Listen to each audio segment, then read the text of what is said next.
So, Working. work. Hey, oh yeah, Ohan, are you in? Are you there again? Oh my god, I hope so. Yeah, there you go. We can We hear can you. hear you pretty clearly. Did That's he pretty not hear clear. the whole time?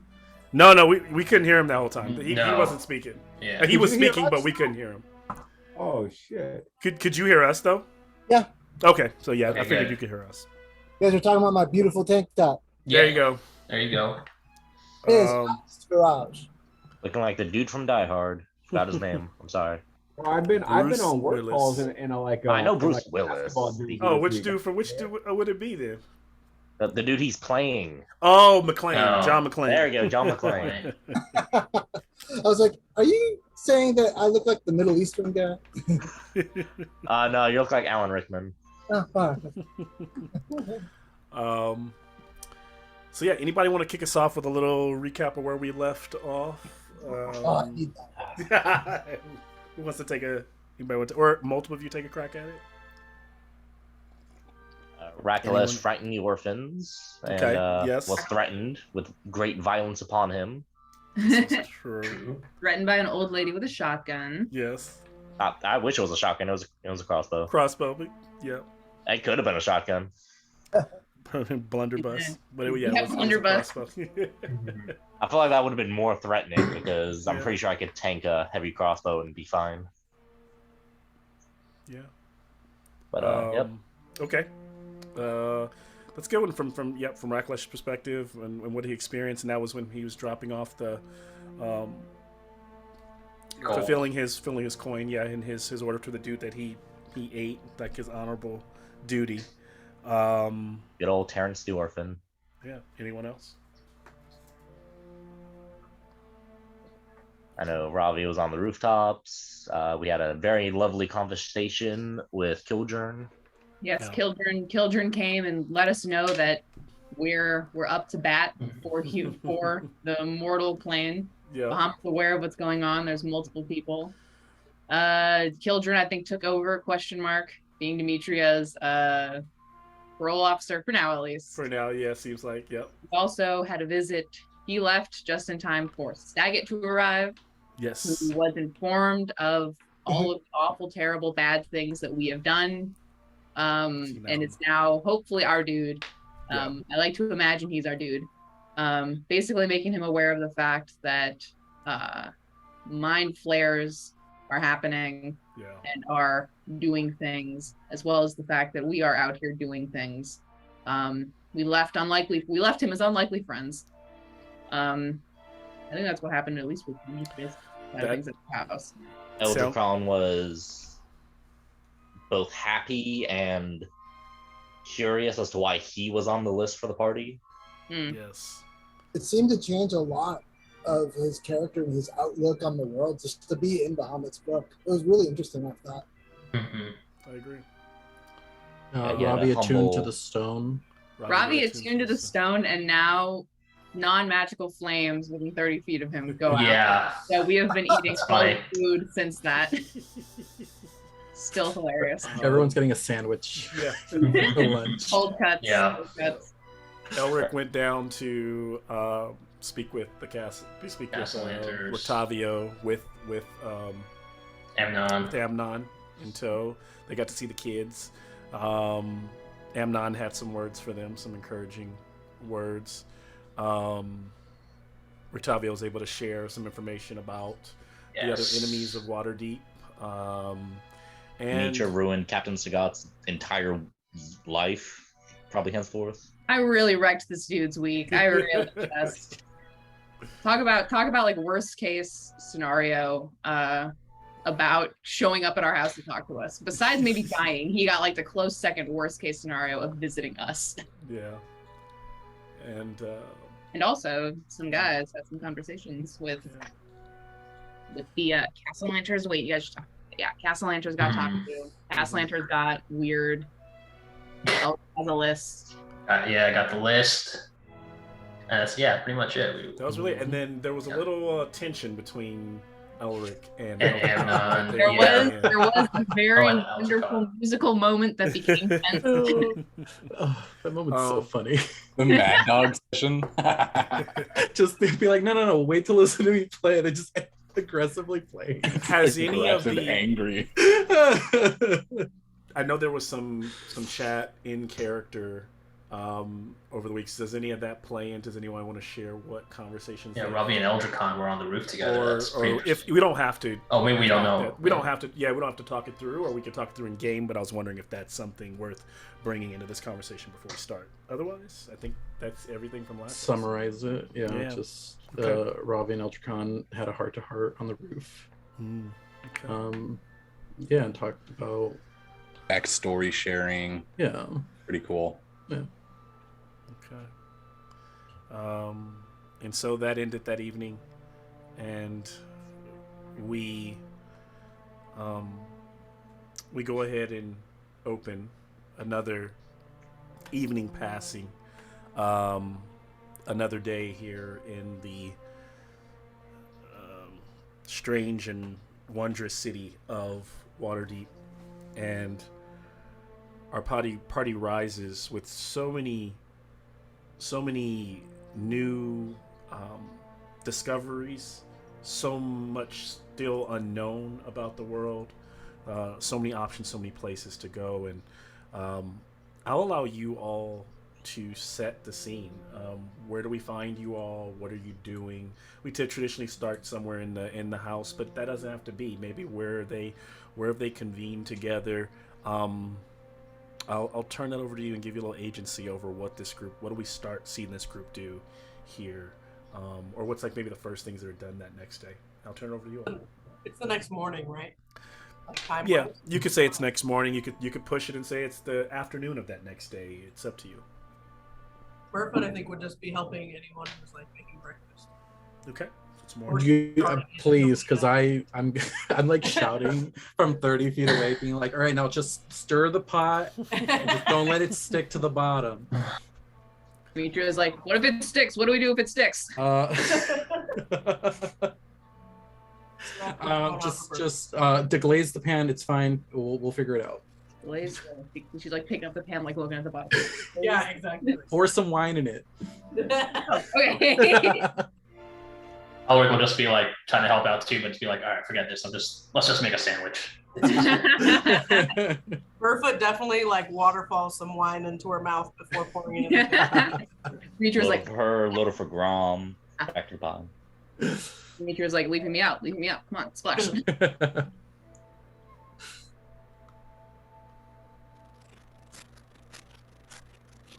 Yeah, I'm so sorry, Robbie. Demetria turns over the world's ugliest omelet in your honor. I'm gonna cry deglazing an omelet. You didn't ask what she was making in the pan, but you gave advice. You get a very whiny, half-burned, runny omelet on a plate, lovingly garnished with chives, and that's your breakfast. I'm sure it's delicious. Maybe we should just go somewhere and pick up some. You know what? Do That we wanna sounds just do great. that? What if we go out for People breakfast? right? Rakos is gonna try take After they 3 burn. raw eggs to eat. Oh, take them. Amnon isn't even in the kitchen. Been like up in his room, like building something like this whole time.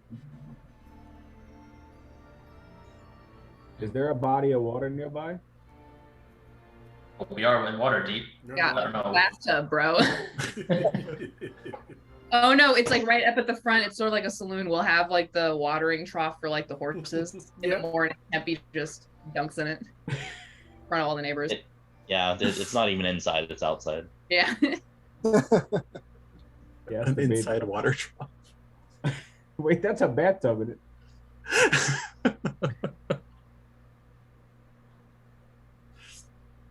Tempe's bathing. That's what he's doing.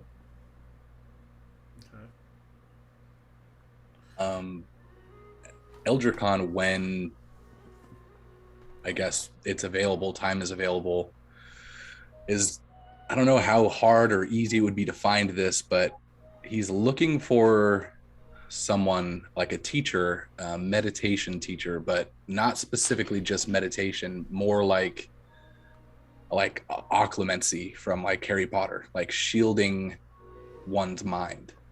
I don't know how he would find anything like that, but it is set on that. A mind flayer can help you with that. Well, we do have a book, right? Someone could go through the book. Maybe there's something in there. Yeah, he'd be looking in the library first, and then if he didn't find anything there, absolutely going out into Waterdeep itself, maybe not so specifically spiritual, but just someone arcane that has skills like that. Okay. So as he starts looking for someone to be able to perform that type of magic or shield his mind, or just train in it, yeah. Can you give me an investigation check based on the library that's there in the house? Yeah, you got it. I wonder if you guys come on for help. 16 total. He doesn't find anything there. And has he cracked open the old lady's book, or has he kept that for now? Has he started to... He would want to seek someone out that knows about shielding from negative magic or intent before opening it. Got it.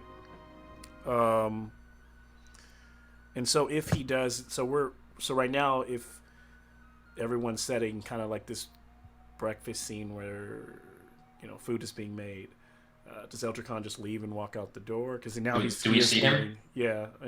He kind of grabs like a few dry items, and then, starts to head out. Where are you off to, Eldricon?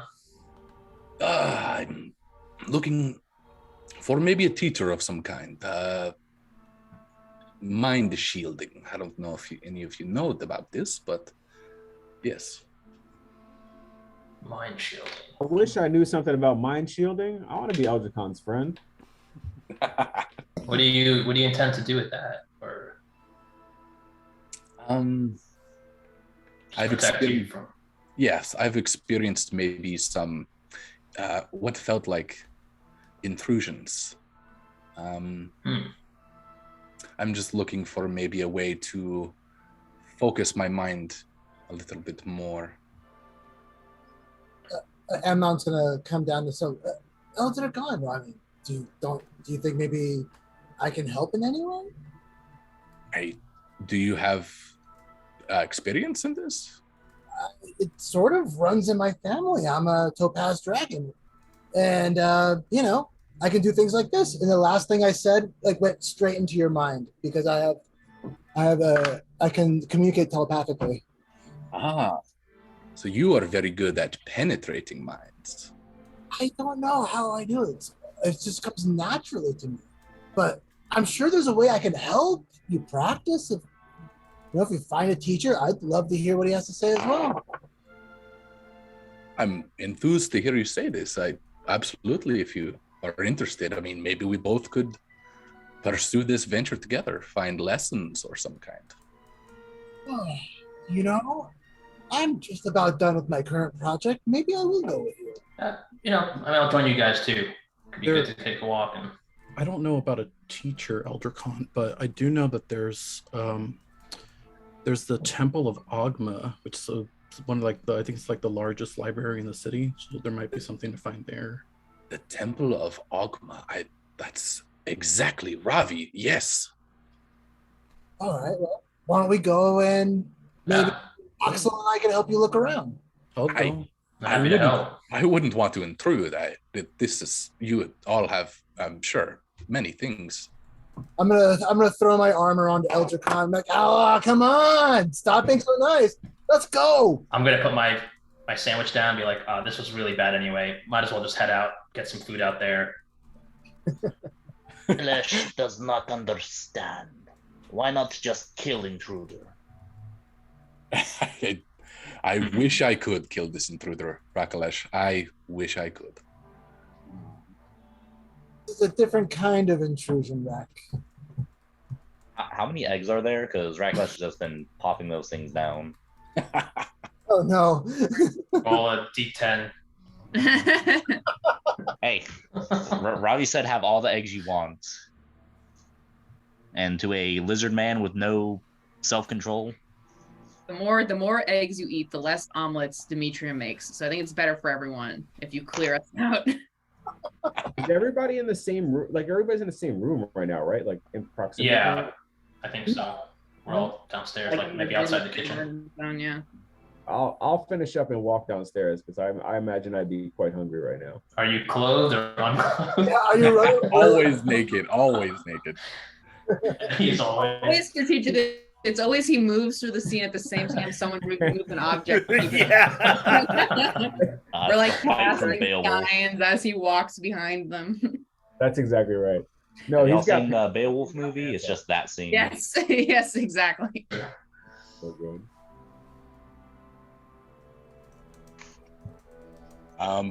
Not having intended for this at all, and having multiple people get up to go along, he's kind of like Eldricon kind of feels like he doesn't know what to do with himself. He meant to escape and kind of go off on his own and seek this thing, and now he has a group of people going with him. He just doesn't know what to do with it. Oh, Amnon's pulling you to the door, so you don't have to wonder what to do. I'm getting you to come out. When I told you don't stop being so polite, I was pulling you out. I'm gonna look at Demetria and be like, just give her the look, you know, like the. Yeah, Demetria looks back like, that's a lot of people all going someplace at once that I'm not really interested in going. Tempe shrugs and sits down and picks Yeah, up. Demetria pours them some coffee. Like they can go do their thing. Yeah. All right, you all hold down the fort. We'll be back hopefully really soon.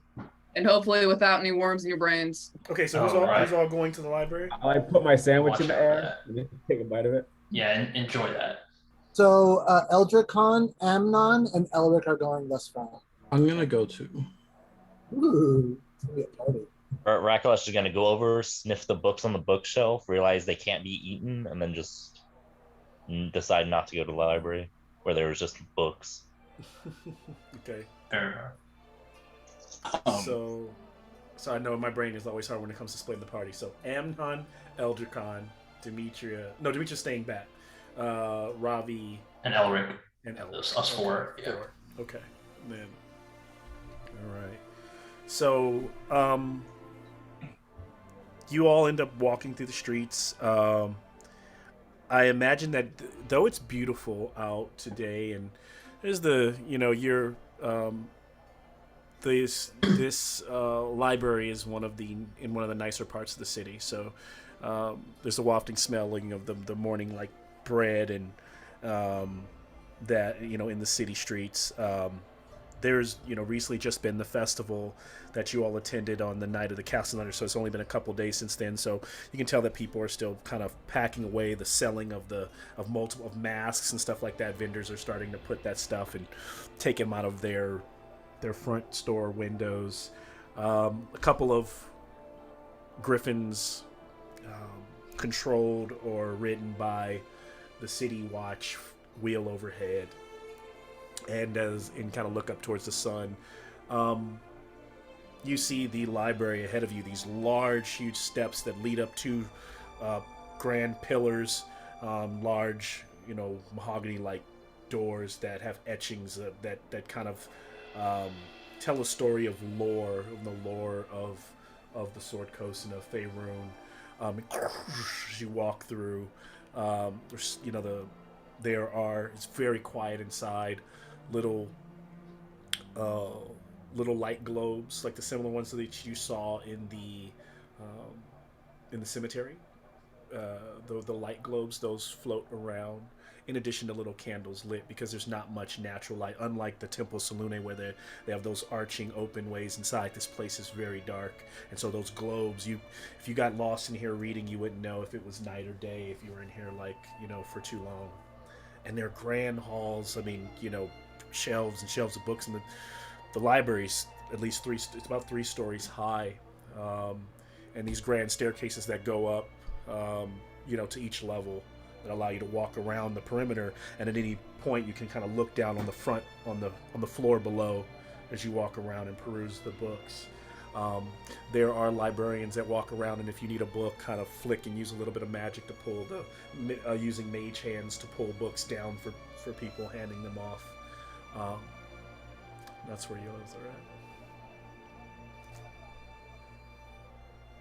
So, any idea where to start looking, Eltricon?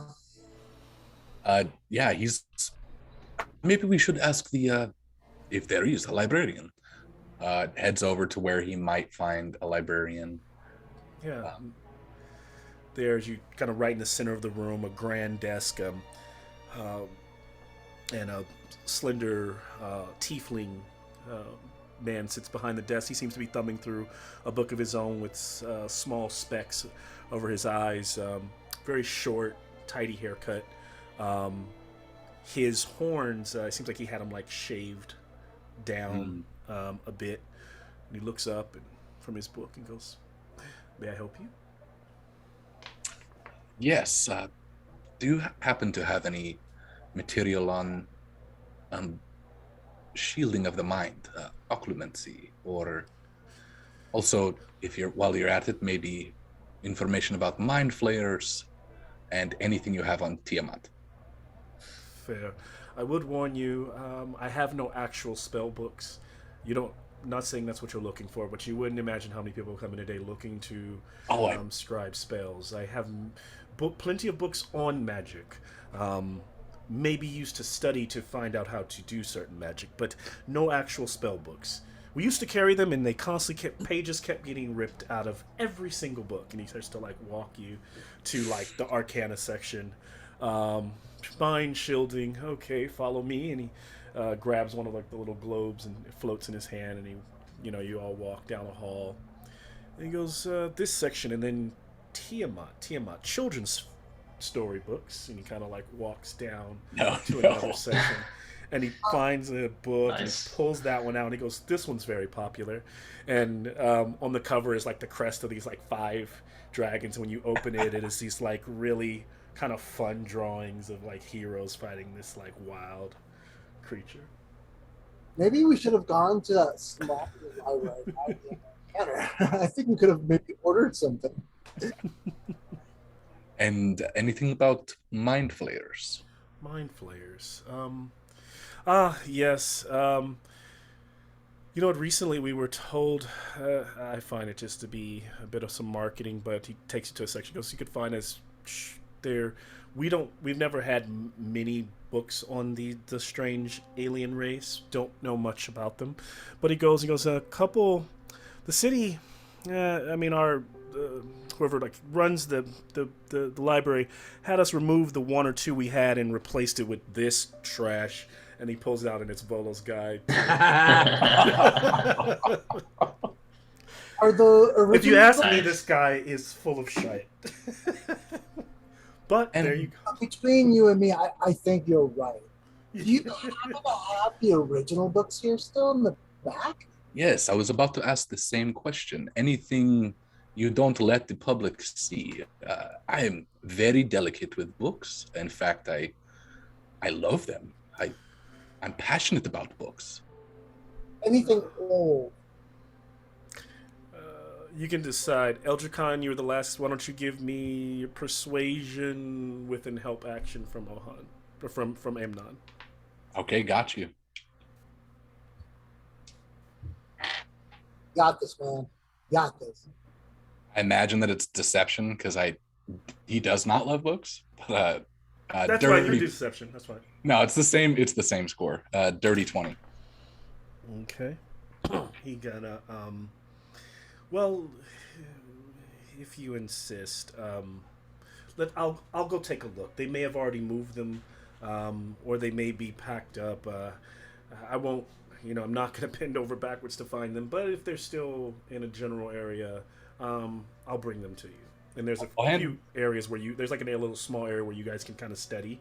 And he goes, "Will I find you in this area?"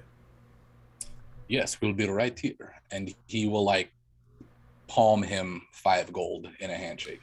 I will look top. I will give it a This is more than I make in a month. I Up will, and I will anyway. definitely take a look. And he just kind of like marches off. As he's going off, can I will kind of print you a book. I will bind you a book. Yeah, exactly. 5 gold's a lot of money. 5 gold is so much money. You've been hanging out with Elric. You've been hanging out with Yeah. Yeah, dude, you learned the wrong lessons from me. He's so excited with those 5 gold. As he's walking away, I just want to quickly grab him and just ask him, sorry, real quick, I'm just wondering if you have any information on history of nobility, anything about the noble people of the Waterdeep. I specifically for a few different families. I was wondering if you might have any information. I'm not sure I have much on family. Actually, there are family histories and trees, if you're looking for that sort, but not extensive knowledge on. Most of the nobles keep those kind of tomes. They're not public records. Right. Fair enough. Okay. And it says, but I'll take a look if you. And he like opens his hand in case you want to. I'll put a gold in there. My man, and he just kind of like walks away quickly. Working some goldfish. He's just like, all right, how much more can I get? Robbie looks at Eldricon and just goes, I'm gonna take a look around. And he's gonna go try to find something on sentient items. Oh shit! But he's not telling anyone, right? No. Oh. All right. Can I insight check an air of mischief? God. Back at the house of spirits, what do we find? Burfoot, Tempe, Rakalesh. You're all doing push-up contests. Rom is the judge, and Burfoot, because of that, is winning. I'm really wild about that. After I put down that sandwich, of course, because. But she won't do any push-ups until Tempe puts clothes on. So like none of this starts until he's clothed. She's not down for like naked push-up contests. He reluctantly looks at her and goes to get a shirt and puts it on. But it's like one of those like flowery like those poet shirts. Oh gosh. The lacy neck. Yeah. But still no pants. No, he's got pants. He's got pants. Okay. He's got fantasy Lululemons, fantasy Lulus. Yeah. At this Red comment Fox from hairstyle. Burfoot, Rakalesh says he refuses until Grom puts on some clothes. It's not gonna happen. Never. Never. What if it's hot out? Can we put little booties on Grom's feet so he No. doesn't burn? Y'all. He doesn't need it. It's magical. I thought he had a I don't time. think they're so little though. I thought he had a time when we went Well, to the tie was different because he requested that. So he can have whatever he wants. It's fine. Those booties would look so good with that tie. Oh man, the adorable. little polished, little patent leather. Oh gosh. So good. But yeah, I feel like we're probably just kind of hanging out and Chilling. honestly just chilling and We're for all sharp. once having some downtime. Like Yeah. Yeah. we've just been running like crazy. So if anything, just having some downtime. And if no one stopped him, Rakalesh ate all the eggs. Tempe's like, I slept for 72 hours. What you guys been doing? And so, Burfoot, you're just hanging out kind of like in the tap room, or? Yeah, with Rom and like just chilling with everybody. We all had weird wine omelets that Burfoot was down for, just to be honest. She's like, this is cool. I'm down. Burfoot and Demetria go up a friendship level. Yeah, exactly. You think Grom would play catch with me if I threw something? No. No. Okay, how about this? Would Grom not play fetch, but if Tempe threw him a ball, would Grom throw the ball back like they're playing catch, not fetch? I don't know. He's actually pretty fucking stoic. Actually, like if you guys were to be like conversing with him, like he and I like have like that connection, it's actually pretty like stoic. Could we converse with him? Only if you speak Draconic. That's the only language he understands. Rakalesh speaks Draconic, but he has an 8 intelligence. Rakalesh tries to get Grom to sign a deal with him. Oh God. Nah. Terrible. Rocklush doesn't recognize Grom as sentient. Boo. Because he's not bipedal. Burfoot doesn't recognize Rockalesh as sentient in response. All sentients recognize Grom as sentient. Therefore, Yeah. Rockalesh does not recognize him as sentient. Exactly. Yeah. But yeah, I think if anything, like I think it's just really nice for us to all kind of just chill for a while. I'm chilling, yeah. Enjoy. So while hanging out, back at the library, everyone who's going off to look for something in particular, go ahead and give me an investigation check. That's a 4. That's a 13. Oh, 15. Okay. You all find various books, like similar to the things that you're kind of looking for, but with those, nothing's really jumping out to you, except for Ravi seems to have found a book that's quite interesting on the sentient items. Can I have a wisdom, just a straight wisdom roll to see what you're able to decipher? I'm gonna use my inspiration on that. Okay, hell yeah. 19. Okay.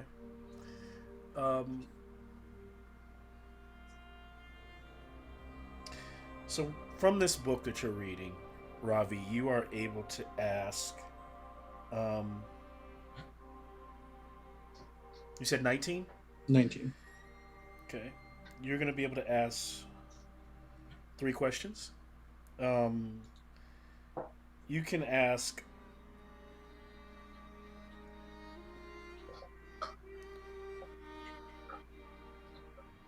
You can either ask what is. You can either ask here what is hidden here, and where is it?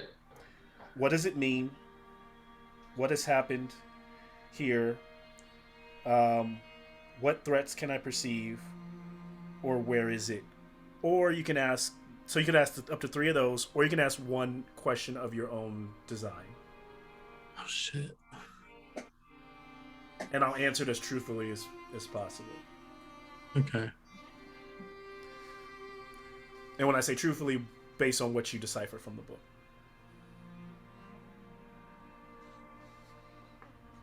I'll send it to you. Okay.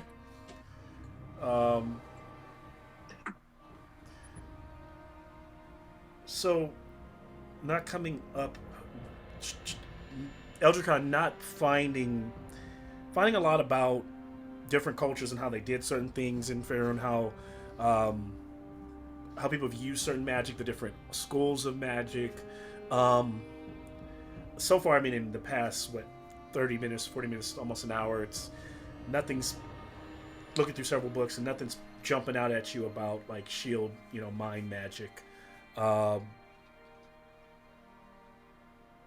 are you taking this? Is anything? On an above board level, I think I just want to clarify that he's not necessarily looking for like a spell to be the answer. Right. Someone to train, some way to work on it, right? And you already get that. I hear you. And so, because you went to a library, you're not looking for a person necessarily. I hear you. Like you said, mentor earlier. So now you're looking for information that might connect the dots on how to do said thing. So yeah, I do get that. Shortly, your tiefling fellow comes back, the librarian, and goes, I was able to find the old book on the mind flayers, and sits it down in front of you, kind of wipes off some of the dust, and turns it over. And it's give me a second, I'll tell you what it's called. Yeah, you got it. The Great War of Mind Flayers by Canis.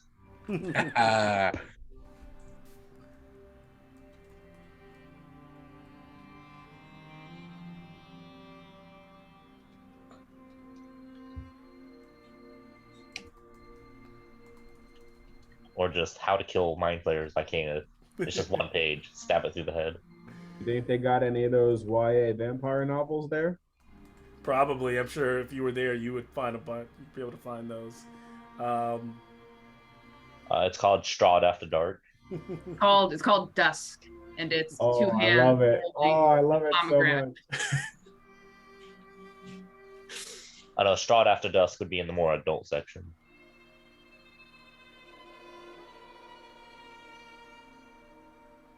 Can you guys hear me now? Oh, and I can faintly hear you. I saw you. Yeah, barely. So the book is called The Mind Slavers.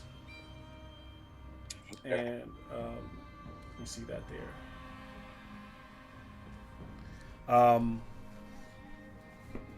If as you go through it, any of you can ask 3 questions about the Mind Flayers that, if that's what you're looking for right now, that would be answered as truthfully as possible.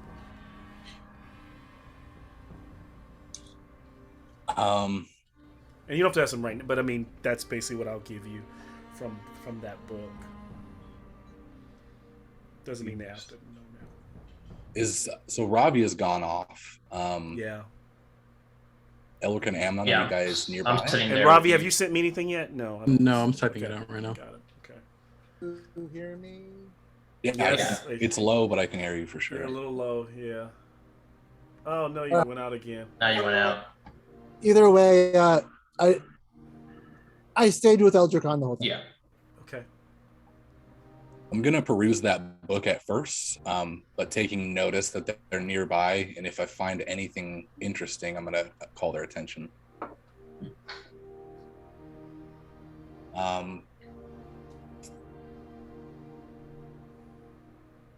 On an above board level, do you guys want to ask any questions? Yeah. I mean, what do you guys think about asking? Is there some way to protect yourself from a mind flayer's attack? Maybe that could be related to what you're looking for. Maybe. I was just thinking we could probe for information at least about mind flayers, but yeah. I am not here. But also, I know removing the brain worms, if there is a way to reverse. Yeah, because do we know about the brain worms? Do we know about the intellect devour being connected? I don't know if as Ravi shared what he knows from Salune. I don't know. Have you shared with them what you did share with them last? Yeah, because at least he shared it with enough that Staggett knows that something is controlling the minds of possibly guardsmen. So yes. We know mind control is at play somehow. And where are you back at the house, Demetria? Demetria is hanging out with Burfoot. So she's trying to she has her mace and she is trying to get used to the new weapon. Okay. Looks and he kind of says I can show you a thing or two.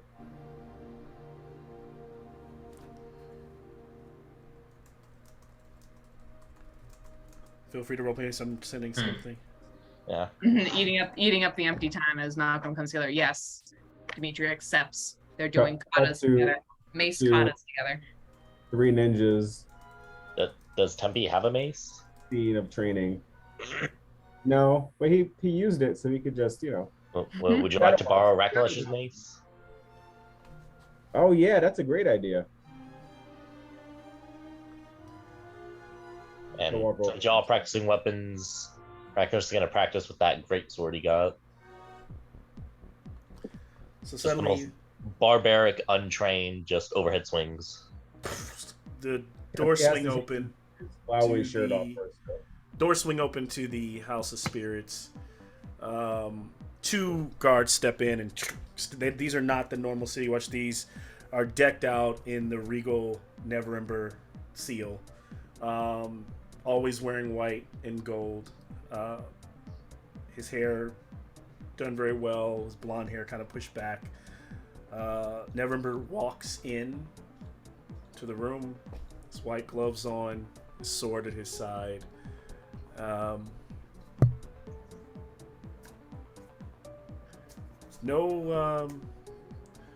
Just been waiting for an invite to the party. Demetria, Burfoot, What are you guys doing? What are Who's we this all? guy again, or? Sorry, it's Raynar. Oh, okay. I said it by his last name. Yeah. Raynar just walks in and he's like, Okay. been a couple days. We lost you all after the party, and but Well, I yeah, heard, you know what happened at the end of the party, right? Yeah, I know. But Or, I started to get worried since no one reached out to me to let me know they had the thing that we discussed. Did you get the orb? Demetria cuts her eyes at the guards that he has with him. These are just my. What's wrong? Leave us. Wait outside. We're fine. And they walk out. What's the problem? As you guys start your conversation, I just want to throw in there that Burfoot is like starting to like really pretend to be injured. Okay. Just throwing that out there. She's ready for some compensation from Raynar, so she's really playing it up like while you guys talk. Tempe goes over to see if Burfoot's okay. Like he's checking on her. He doesn't know that she's playing. She's like throws him such a look like, dude, if anything, like you should be joining me. Yeah, Nicholas just continue swinging great sword. All right. If you're looking from Rakalesh to Burfoot, it's like Oh, go ahead. You know, the process. We are a hard-working group. Put ourselves in a lot of danger. We're gonna get the job done. All right. So you have the stone. I want to confirm you have it. You are.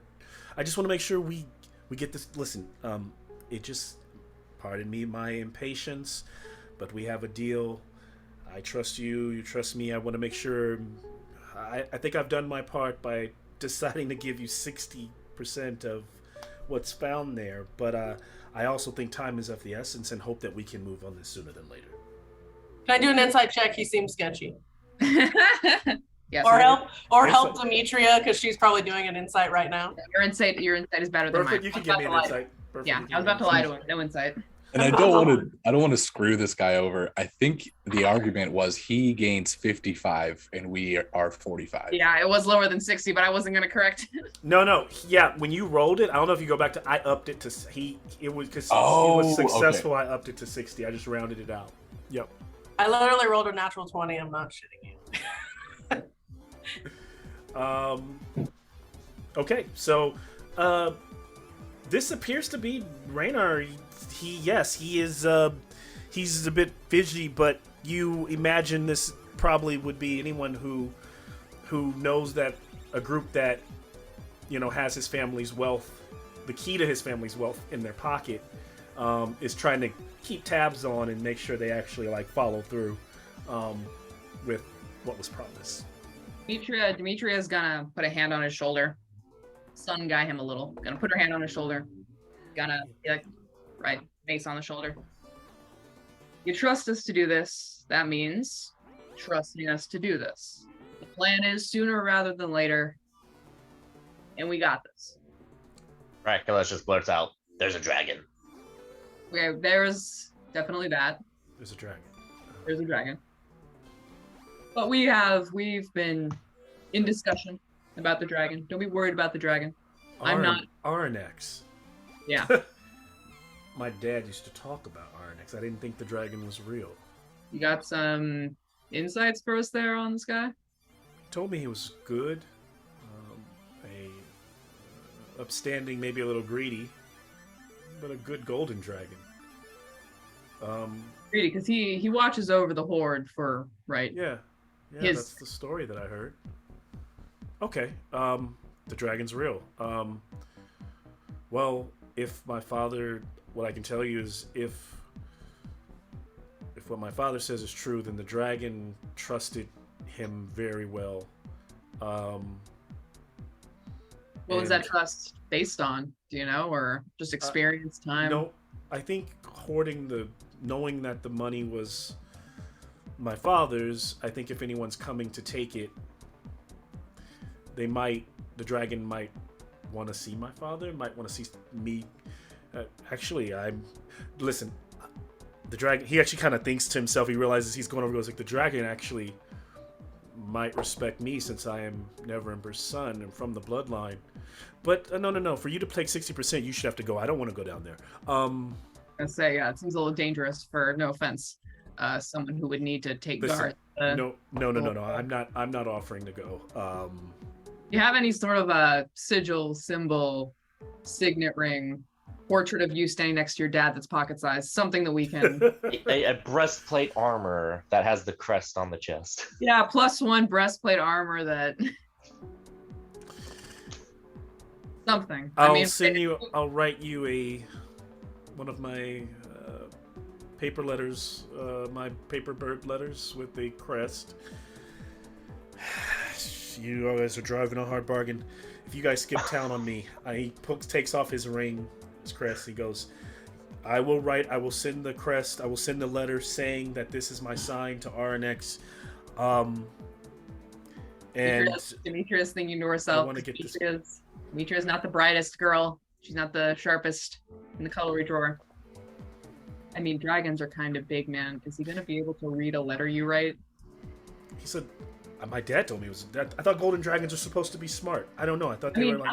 Okay, fine. Bring the letter. I'm going to take this. I don't know. I mean, you guys are the adventurers.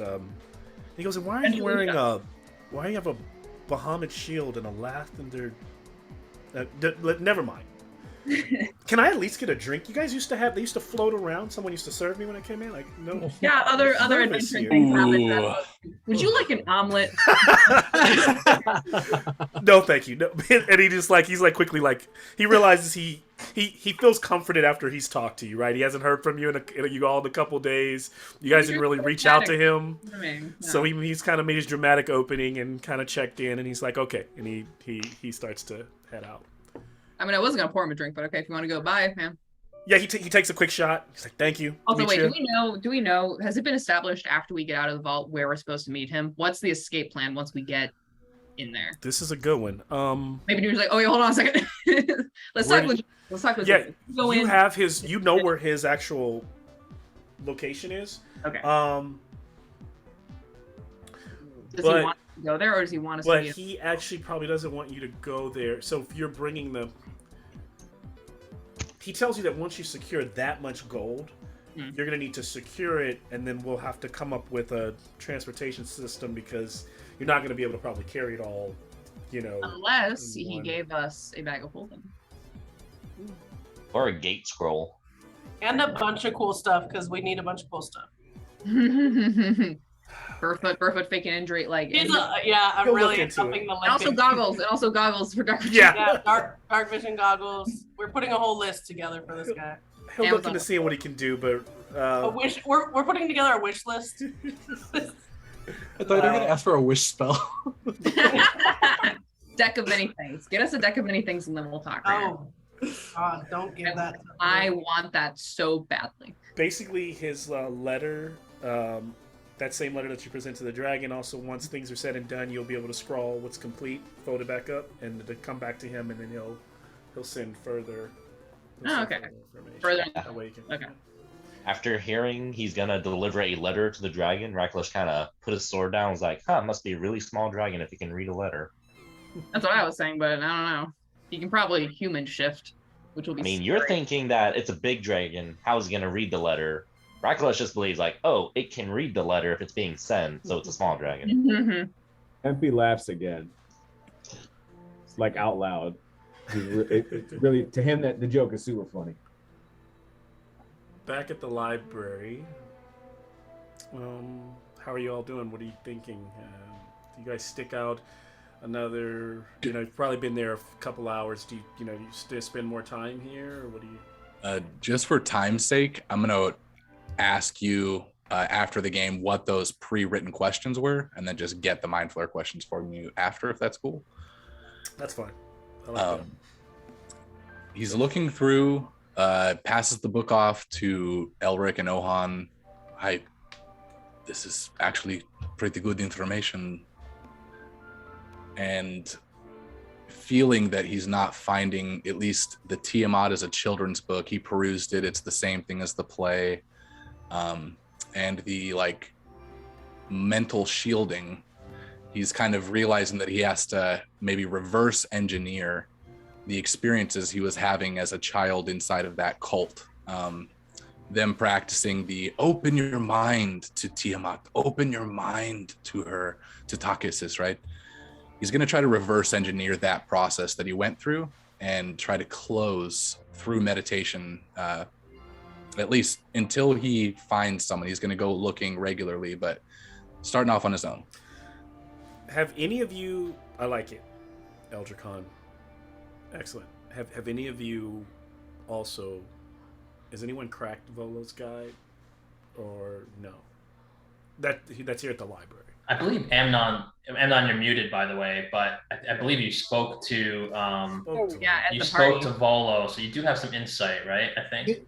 Oh, hold on, my mic works, right? Right now, it's working right now. Okay. Oh my god, it's so frustrating. Okay. I know. Yeah, I spoke to Volo all about mind flayers at the bar, and Amnon did read the book as well. Okay. Oh, and also I got an 18 when I was looking for a book originally. I don't know if you heard me. Oh yes. So then give me a history check. Okay. I'm sorry. Give me a wisdom, just a regular wisdom check. Yeah, 17. Okay. So you two can ask me. I can go through those questions, or you can ask me one. So what were you looking for again? What was Amnon looking for? I was looking for anything that can help Eldra Khan with shielding his mind against intrusion. Okay. I'm clinging to that right there, as opposed to like anything else.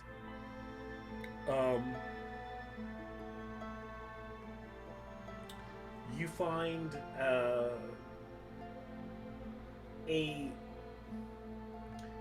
book on mental meditation and a book on astral projection.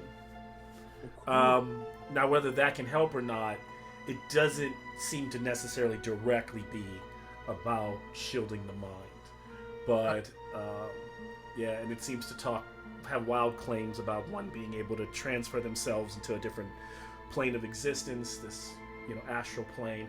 And strangely, what is strange is that from reading Volo's, that book says that the mind flayers come from an astral plane, and what you also notice is that it seems like the new book that just even sitting over Elder Khan's shoulder, some of the stuff written on mind flayers seems to be almost verbatim in Volo's book. As Amnon reads this book, all of the parts that basically Amnon would walk through. Volo. All the parts that Amnon would, typically would want to highlight, I would psionically broadcast that to Elder Khan as I'm reading it, just as a way for me to show him that I think I found something. Amnon, why are you doing this? I'm sorry. I thought it was fun. I'm sorry. No, he sits down across from you. Why are you helping me? You already helped me so much. You got me a job when I was homeless. Why? I helped a lot of people that I found around the town, and I was really, myself included. Yeah, well, but when I met you for the first time, Elder Khan, I didn't know what it was at the time, but I felt a connection to you. Something was familiar about you, and I don't know what it is, but it's almost like we hit it off, I guess. Now I'm starting to put it together that, what I felt was maybe part of T-Mac, part of you, I don't know. But, I mean, as much as I've stuck with you, man, you've stuck with me. And I really think that this can help you, me, and everybody right now. And also, dude, you're my friend. And I want to help you right now. Because when you lived on your own and you worked on your own, I wasn't able to do very much. I wish I could have done more. But this is going to be the way I want to help you right now. just like shock, inability to deal with emotional processing is like on Eldricon's face. Hearing the word friend, it's all a lot from a lot of people. He's just getting a lot of like love recently, so it's hard for him to accept.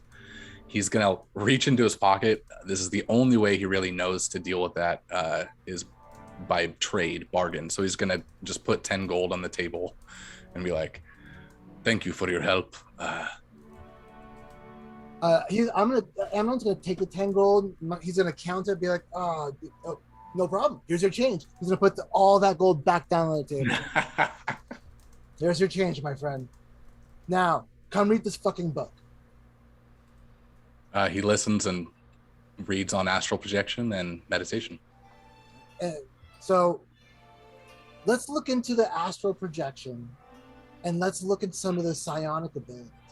Maybe I can send you messages when you're ready and you can try to quiet them out. That's a good idea. I mean, we can do it anytime, honestly. If you want, you can give me some kind of signal and I'll just start reading something psionically to you and you just try to shut me up psionically, I suppose. Send whenever you want. Well, not whenever. Send the word test. And then whatever you send next, I will try to block. Deal. And I'm going to hold my hand up to shake your hand. He shakes your hand with his drow hand. So then I just go ahead and start reading psionically, and I haven't stopped in a while. I'll just put my shoulder on Amnon, like, you're a good man, Amnon. I'll look back to Eldricon and say, I share your surprise. I can see the look on your face. I thought the same thing when I was beaten on the ground and people decided to take me in and help me out. Even when I fell in battle many times, you were there also, Eldricon. I can understand that. As long as you know that whatever I've done has only been to try to help you. I hope I can be there to do the same for you. Well, it's a lot of emotion for one morning. It is, and we really haven't done much reading. Where did Ravi go? He just kind of disappeared. He did disappear. Do you all give me a insight check? Everyone who just those who just asked about Ravi. Natural 1. Ooh, that's an 8 total. Get him out of the way now. A 9? Okay. Yeah, that's 8 plus 1. 8 plus 1 is 9. Ravi, can I have a stealth? Yes. Natural 20. No, just a 15 for 24. Oh yeah, so they don't know where. Like Ravi's walked off. He's probably not gonna. Ravi even come like with on us a to different Ravi- level. Oh man! Like, You see them like looking as Ravi passes behind them, like on an upper level. Yeah, like you pan out, they're all like looking around, and he's just like walking across the railing on the top. just holding something. like right when we turn around, you're right behind us. Turn around again, you're gone again.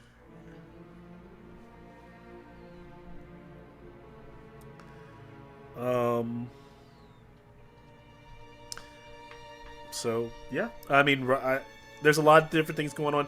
You guys can free. I don't want to kind of keep it in the library versus what the party is at the back at the house. Let's find Ravi and go back to the house. Yes. Yeah, About time.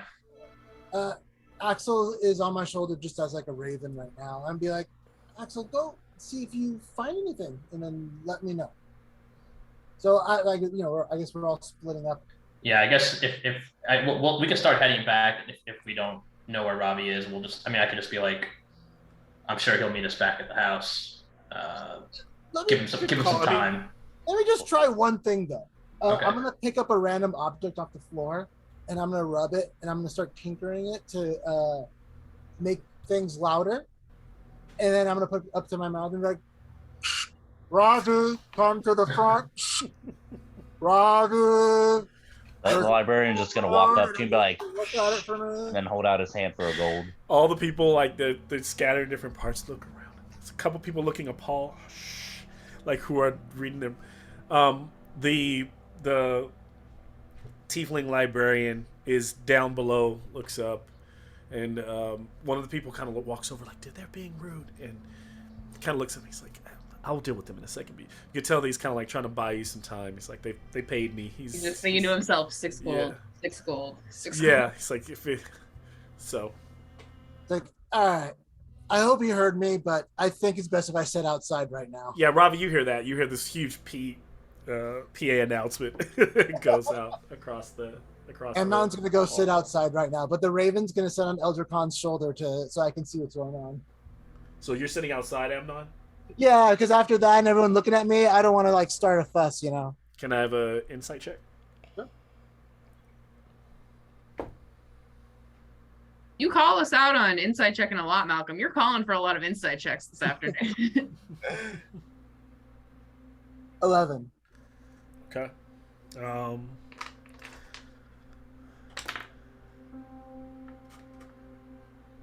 Okay, so yeah, just kind of looking around at the people kind of passing by. But you do kind of feel for a second like out there alone without your group. You feel kind of isolated in Waterdeep, and for a moment there you feel like you're being watched. I call Axel back to me immediately. Okay. And Axel. I'm just so Yes, I'm just gonna yes. I'm gonna like, oh, just stay as a raven right now and just hang out with me for a little bit. I got a weird feeling that someone's watching me, and I'm just gonna stay here and take a look around, and I want your good eyes with me. Do you want him to kind of circle around? Or Just to keep his devil eyes out, and I'm just gonna stay vigilant. And I'm gonna also psionically tell Eldra Khan and Elric that like I'm outside and I feel weird. I'll join outside. Stand by you, look around. I don't know if I see anything, but Can we respond telepathically with your gem drag? Okay. can't respond to this message. Yeah, I can only send out. Okay, Eldricon is gonna keep looking for Ravi. We went to a giant library and he's by himself. This isn't. Yeah, I'm gonna go look for them now. Okay, so you go and find everyone, Ravi? Yeah. Okay. And you all easily locate each other. There he is. You find what you were looking for? I think I did. We should get back to the house. Okay. Right now, Amnon is outside and he is holding his new focusing rod in one hand, and I have a bottle of steaming green liquid in another hand. Interesting. You have a steep. Where did that come from? Like you just had it with you the whole time, or No, before we ended the last game, I said that Oh, all my gold to make some potent potion. cool. As we're walking back, I think with everyone, Elric is also going to pull out a piece of paper and sort of like be reading it pretty intensely, muttering to himself, kind of just like repeating what he's reading off of it. And he may occasionally like bump into some people, kind of, occasionally loses focus as he's just like really intently. So you guys might hear him like muttering to himself as he's just kind of walking along.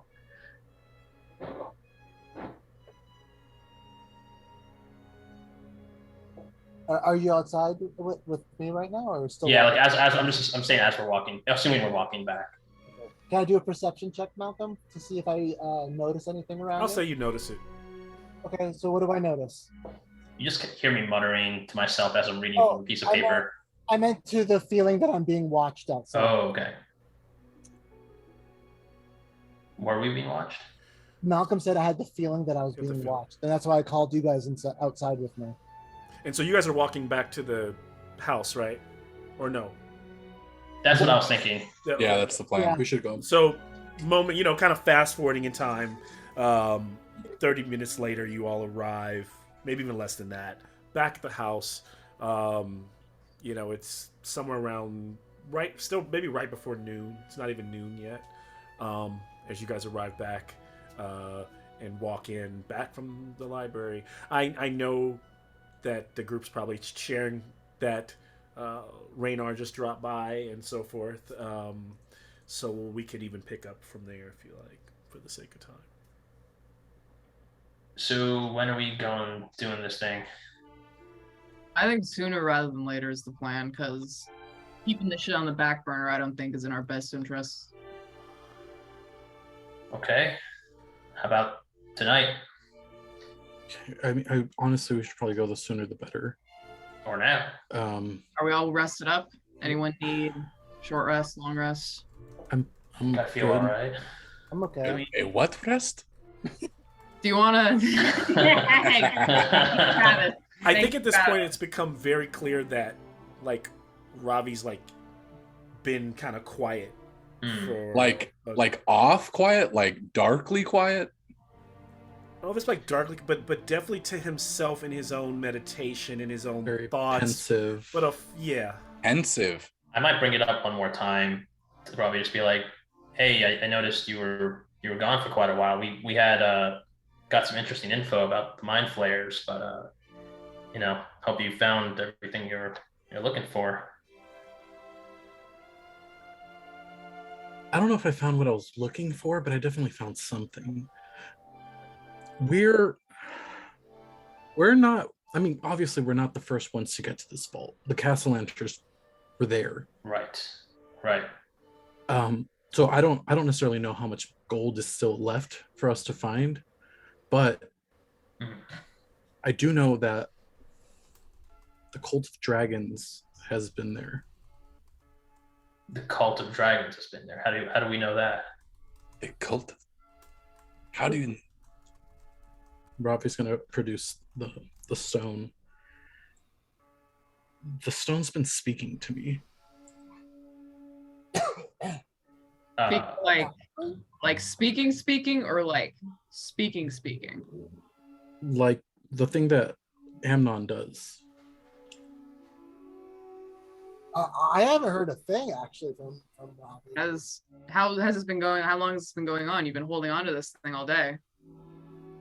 I think this morning. What's it been? Hey. Okay, well, hold on. Robbie, what is it saying? It's the Castellanters sent. And you guys don't hear this. This is still in Ravi's. Yes, the Castellanters sent their cult of Asmodeus to access the vault, but little did they know they would have spies within the cult itself. The cult of the dragon had infiltrated. Elric didn't hear this, but nope. but he's starting to piece something together in his head. He's like, wait a minute, the fake coin, someone else. It makes sense. Someone else might have gone to the vault first. Someone could have set up the Castellanters. What about that group in the graveyard that we bumped into? They were really, really weird. That's Severin. That's the Cult of Dragons. That was Severin of all people. Severin of all, Severin of all people? Vaguely. Okay. So Severin's playing the Castellanters. Castellanters were trying something with Asmodeus. And they sabotaged it. Of all the groups I've been in possession of, I like you all the most, Ravi. Oh, thanks, The drama is intriguing. Yeah, Rakulesh is just looking around like a lost puppy, just nodding yes, just everything. The little being inside eating popcorn, watching us all like. Robbie, is it still talking to you right now? Yeah, it's. Is it saying the same thing, or it said there were dragon cultists that had infiltrated the Castellanters Asmodeus cult. A lot of cults in this town. A lot of cults in this town. Let's get this fucking gold and get out of here. Wait, what do you know about Severin, Ultracon? You mentioned his name. Very, very high up beyond my immediate circle. When I was young, he was very high up in the organization my mother belonged to. Yes, cult. I think because if everyone wants this rock, so everyone wants the vault. Does he just want the gold, or? I can't. You do not want to fuck with this man.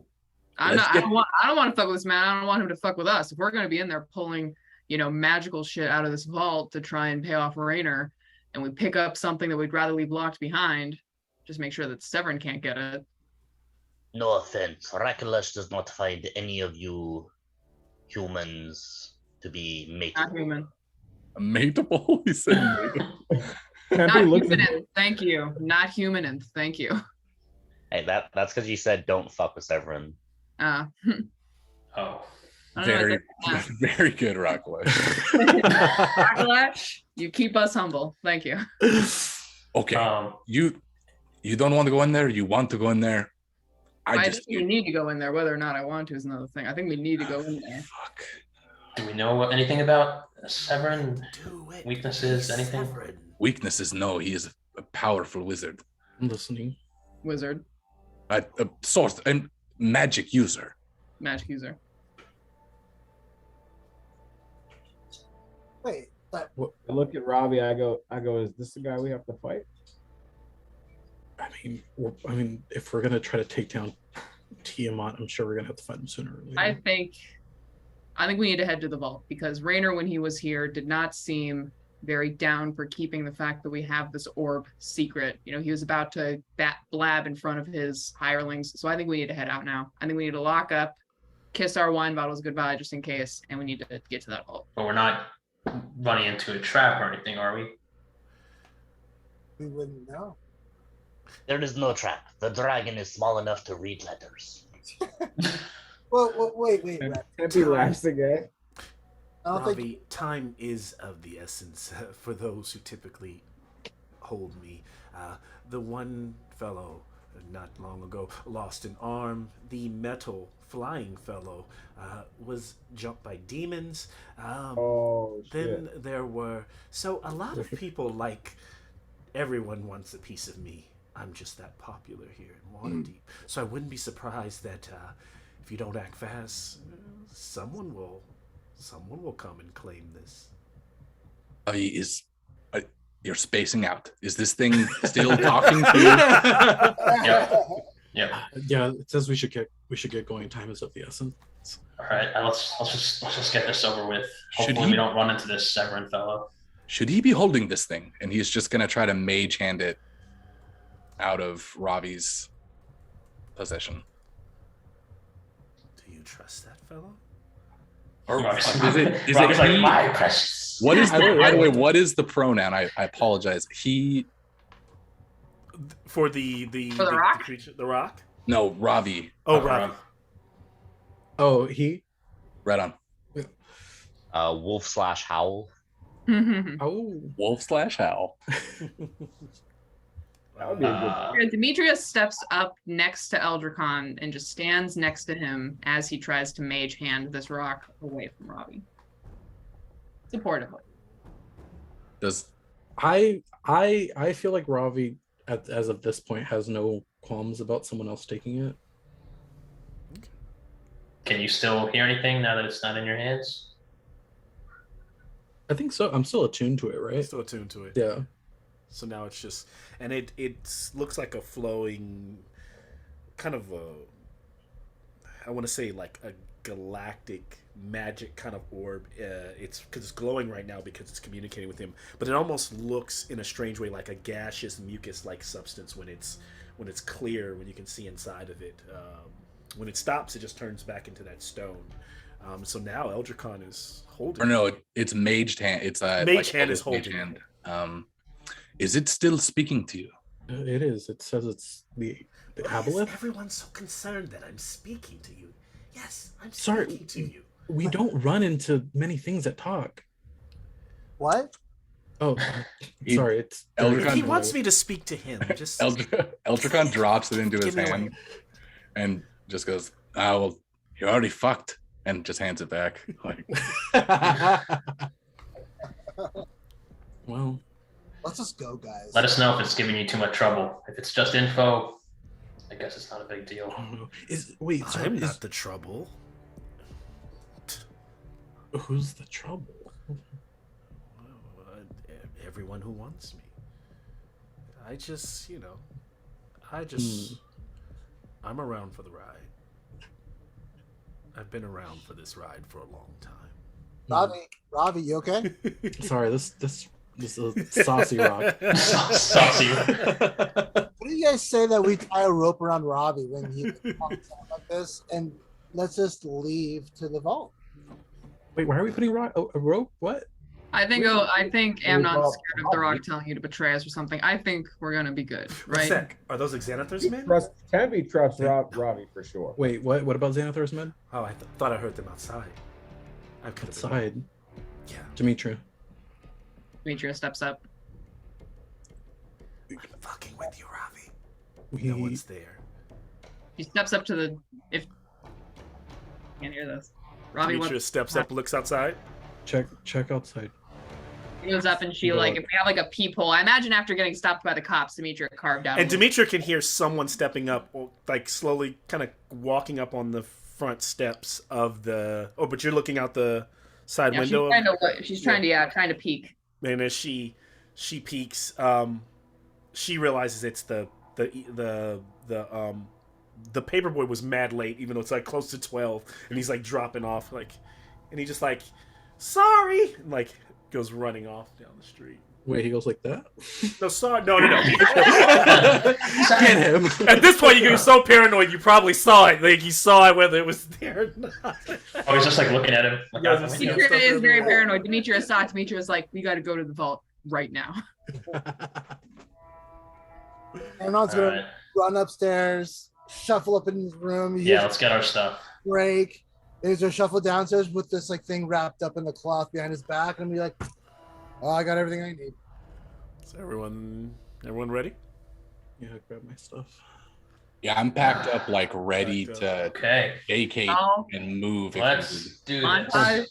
Montage of shots of all of us. Yeah, our bedrooms for one last time. Painting my eyes. Wait, does the stone? I want to ask the stone. Does it have a name? Is it the Stone of Galore? Is that its full name? It is Galore. Galore is my name. Galore is your name. Okay. And he shared with you. It shared with you what it is, by terms of its sentience. And so, as the party gears up and heads out there in that hot afternoon, it's actually not. It's the sun's still out. It's not super hot. It's not summer. It's still in that autumn time. And you head down to. It's guiding you, and so it's leading you, just like the vision you saw the night before, Ravi, to the city of the dead. And when you arrive at the city of the dead, unlike like I said, this place has never been some kind of creepy cemetery, as it is like a really well-established, well-maintained place. The birds are still chirping. You can see sparse. It's not very populated like the city, but people come here to pay respect. So you see people walking. Some people walk through when it's open. Almost some people use it like a park, because there's not an unhealthy fear of the dead here in Waterdeep. But as it starts to guide you off the beaten path to where some of the tombs have been a bit more unkept, where the weeds grow a little bit higher. Eventually you find yourself at a mausoleum near one of the west walls, and that mausoleum reads Brandith over the top, and vines have kind of like grown up all around it, and there's a large tree, very beautiful tree, that sits right next to it. Um, but you do notice the front gate, while closed, um, has the black vines are all around it, but they look charred and blackened, and there's ash around the ground there. What do you all do? Maybe like our friend Severin was trying to brute force his way in. I think this is where, in the flashback, good old Andre got thirsty. Yeah, well, someone's definitely been playing with fire. And anyone approaching or taking a closer look, or in? I'll go ahead. Yeah, if nobody else is, I'll join Ravi.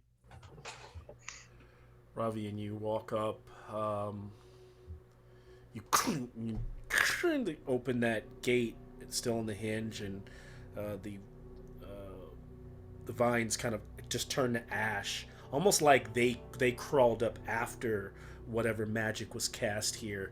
But we're also like kind of when it seemed like maybe the door slammed and these vines were there when the fire hit, but they just kind of like tumble away in ash. And right there inside of the archway and the entryway, stairs lead down a short, maybe 20 feet, to a landing where there are a couple of stone sarcophagi, but that's the least of your, I guess, what draws your attention span, as the walls are black and you can see 3 crumpled bodies. One of them splayed out on the back on the stairs, like in pain. The armor crumpled. Clearly, some kind of fire, a strong fire spell, a fireball. Eldricon now knows how to cast it. He knows how devastating it might be. And they appear to be two guards. And quickly you're able to identify that one of them is Sir Ambrose, his body, basically by it's, and you really only can identify that by what he was wearing and by his armor and by his things. Oh, we found Ambrose. Fuck.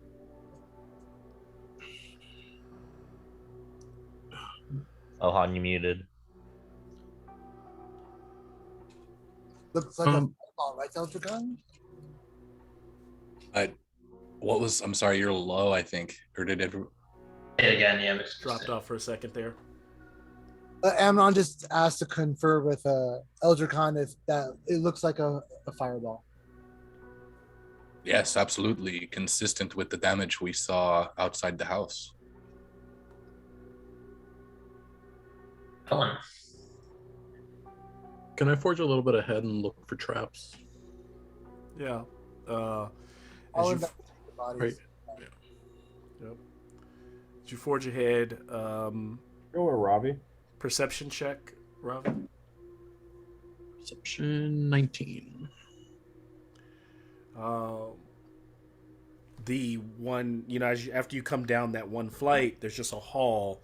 There's a room the room that you're standing in, where the bodies are, is no more than 20 by 20, and then there's a doorway at the opposite end and another hall, and in that hall, in little alcoves, are on each side are probably three undisturbed tombs. And as you walk through, Ravi, being very careful, looking at the seams in the floor, looking at the hall, looking along the walls, you don't cover. And even as you move, it seems to be clear. There are no traps. And what was your perception? What was your perception score? Because I know that clear traps, but what was the total number? Because it might clear something else. 19. 19. Okay. Yes. And so, at the back wall, you do notice that the door frame, it shouldn't be a door frame. It's a wall there, but the wall is slightly ajar, like it's pushed in. And it looks like it swivels. but you'd have to, actually touch it. Looks like someone had, already moved it and tried to put it back, but the seam is still showing there. Okay. I'll go back and get the rest of the party. Okay. Okay. Do you mention the wall? Yes. Okay. I'll give everyone a rundown of what I saw. Cool. All right, who wants to press on the wall? Maybe Demetria's got the strength to push that wall. Coming through. Demetria goes up with her shield up, ready I'm gonna cast detect magic myself. Mm-hmm. Okay. Smart. There is no magic on the wall. Okay. All right, Demetria, go for it. Going for it. Leading with the shield, trying to And pop it. surprisingly, on that hinge, while it is a big dry and heavy stone, with her strength, she's able to, not without much effort, move it as it pushes inward, revealing a secret stone passageway, very tight, almost that you'd all have to walk, just descending into darkness, straight down, that you'd have to like single file at this point. Elric, I think it might be a good time for that pen I gave you. Yep. Okay. That should work, right? Yes. The galore is not gonna. The stone's not gonna like wipe it out. Yeah, no, it's only non-magical. Oh, okay. Or I guess if it's not, I don't know. Well, I mean, so long as I have the disruptor mace out, the disruptor mace sheds bright light for 30 feet and dim light for another 30 beyond that. So I'll cast dancing lights just to make it. I can also, if we want to go in dark, I can give everyone dark vision. Oh, we should do that. Oh, but dark vision's not night vision though, so that might be not beneficial, right? I think, are we expecting that we're gonna need to stealth up on anything besides like the dragon, maybe? Who knows? There could be people in there right now. Okay. Hanging up the mace. Okay. I'll not cast dancing lights then. Okay. So you're giving us all like dark there are vision? notes. It is dark, so You're giving us. Are you casting that, Ravi? I can if we want to go that route. Is that the route we want to go? Give us all dark vision. I think so. I think to start. Because I can give everyone dark vision out to 300 feet. Okay. Nice. So everyone begins to. What's the marching order? Out of character, I will be going, trying to go first. Okay. Demetria is right at your side. Shield up. I'll be behind Demetria, I guess. I'm gonna be right behind Elric. And I'm gonna hang out there last. I'm gonna be at the back with Robbie. Okay. Barefoot at the back. And you all begin to kind of descend into this kind of musty hallway where the air is quite stale. And you march back and forth what feels like the next 20-25 minutes, and eventually the Can door. I say something real quick? Sorry. Yep. I didn't want to waste it until we're getting like closer, but I do want to kind of gather everybody around. So maybe like after this 25 minutes, I just want to throw this in real quick that I'm going to gather everybody into a circle and cast Pass Without Trace on all of us. All right. So you did that before they went down? Yeah, that's why I was just making sure that I had it on here because I wanted to make sure that I had it prepared, and I do. Okay. All right. And so back and forth they go. There are no other passageways, so no real ways to get lost as you just follow the stair. That doesn't spiral as much as it just kind of zigzags back and forth. And eventually you come down a long staircase, and in the small doorway opens up into this very expansive, large room with 40-foot high ceilings, all of it made out of intricate stone, and you can tell almost immediately that this is definitely man-made structure, and it is definitely dwarven. As you enter, immediately these two torches or braziers on the other side light up, come to life, and start to cast a bit of flickered flame, and you can read on these what appears to be a large doorway that ascends almost that 40 foot and has those long dwarven glyphs etchings in them. You arrive at what appears to be an entryway of some type. Could this be it? Could this be the vault itself? Is this what you're looking for?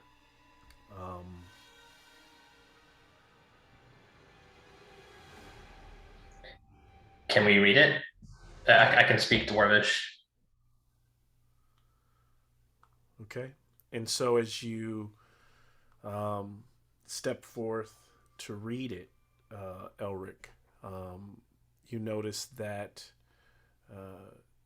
it reads,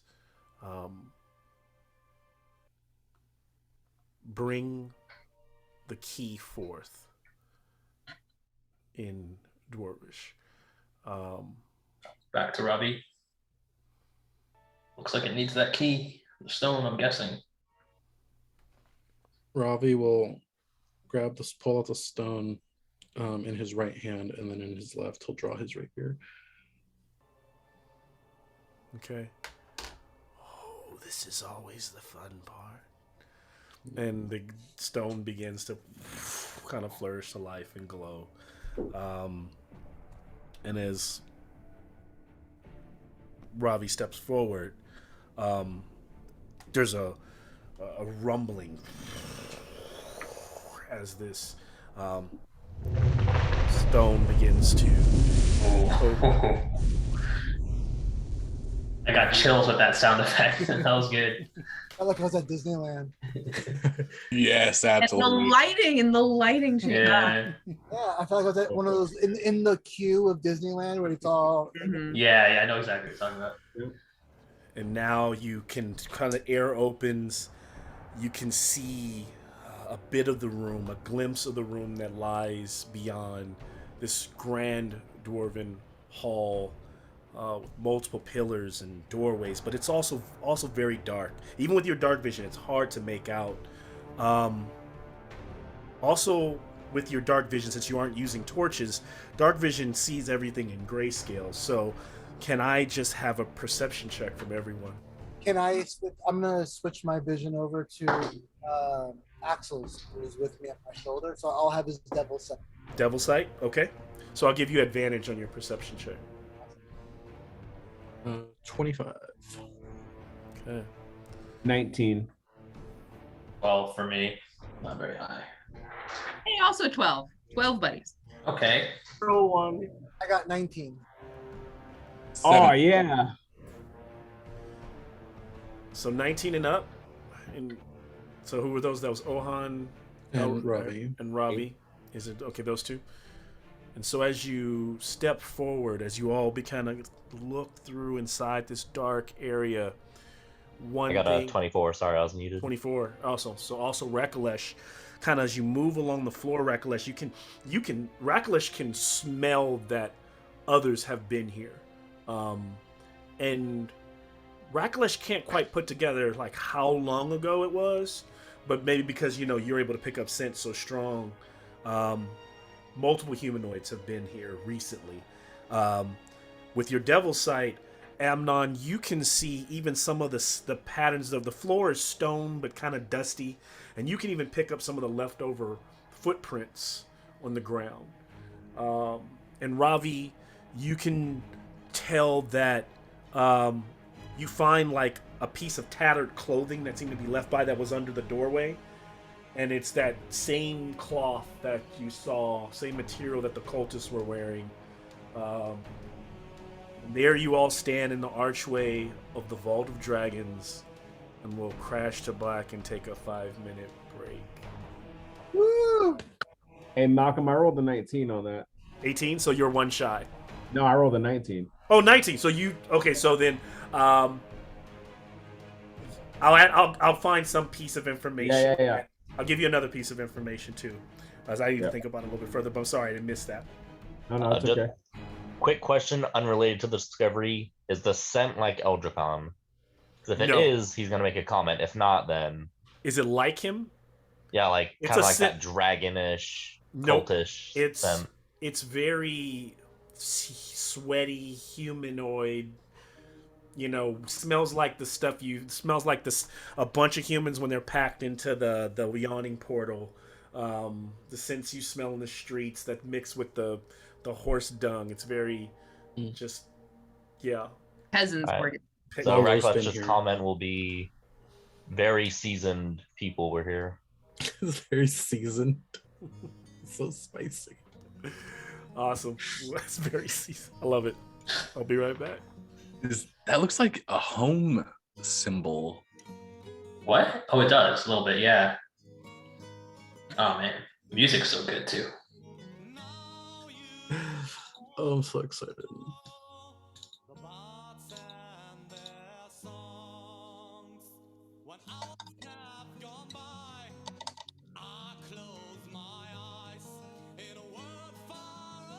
Above table, if anyone wants some scale mail, it's medium armor. Recollection is no longer donning that shit. Travis, do you recognize who this band is right now? Yes. Ah, yes. I don't think scale up does anything for me. I mean, you can add +2 if your dex mod is that high. No, my dex mod is +3. I think I would be at the same spot with scale mail. So if you grab medium armor master feat, you can add a +3 dex mod, as well as you can stealth in it as well. Yeah. But I don't think I want to take that. Yeah. I'd say it'd be more for Tempe or I'm back. What are we talking about? I got a spare set of scale mail armor because it only raises my AC by 1. But Rakalesh just realized his body is better armor than his armor after the party incident. Huh. When you're so ripped that you don't need armor. I want another race besides Loxodon to have an unarmored AC calculation that is plus con mod. There's this music we're listening to. I think this. Actually, yeah, Tempe, you could use that scale mail. Yeah. Because it would give you 14 plus your dex instead of just the 13 from the chain shirt. Oh yeah.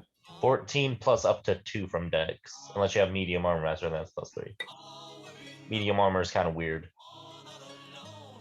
Because light armor, you get your full dex mod. Medium armor, you get up to +2. And then heavy armor, you get no dex mod. Let's see what happens when I add it. Scale mail? Mm-hmm. Yep. Oh, and Sean, by the way, this is Blind Guardian from the album. Literally, it's through Middle Earth. It's all Lord of the Rings. The song's called the Bard Song.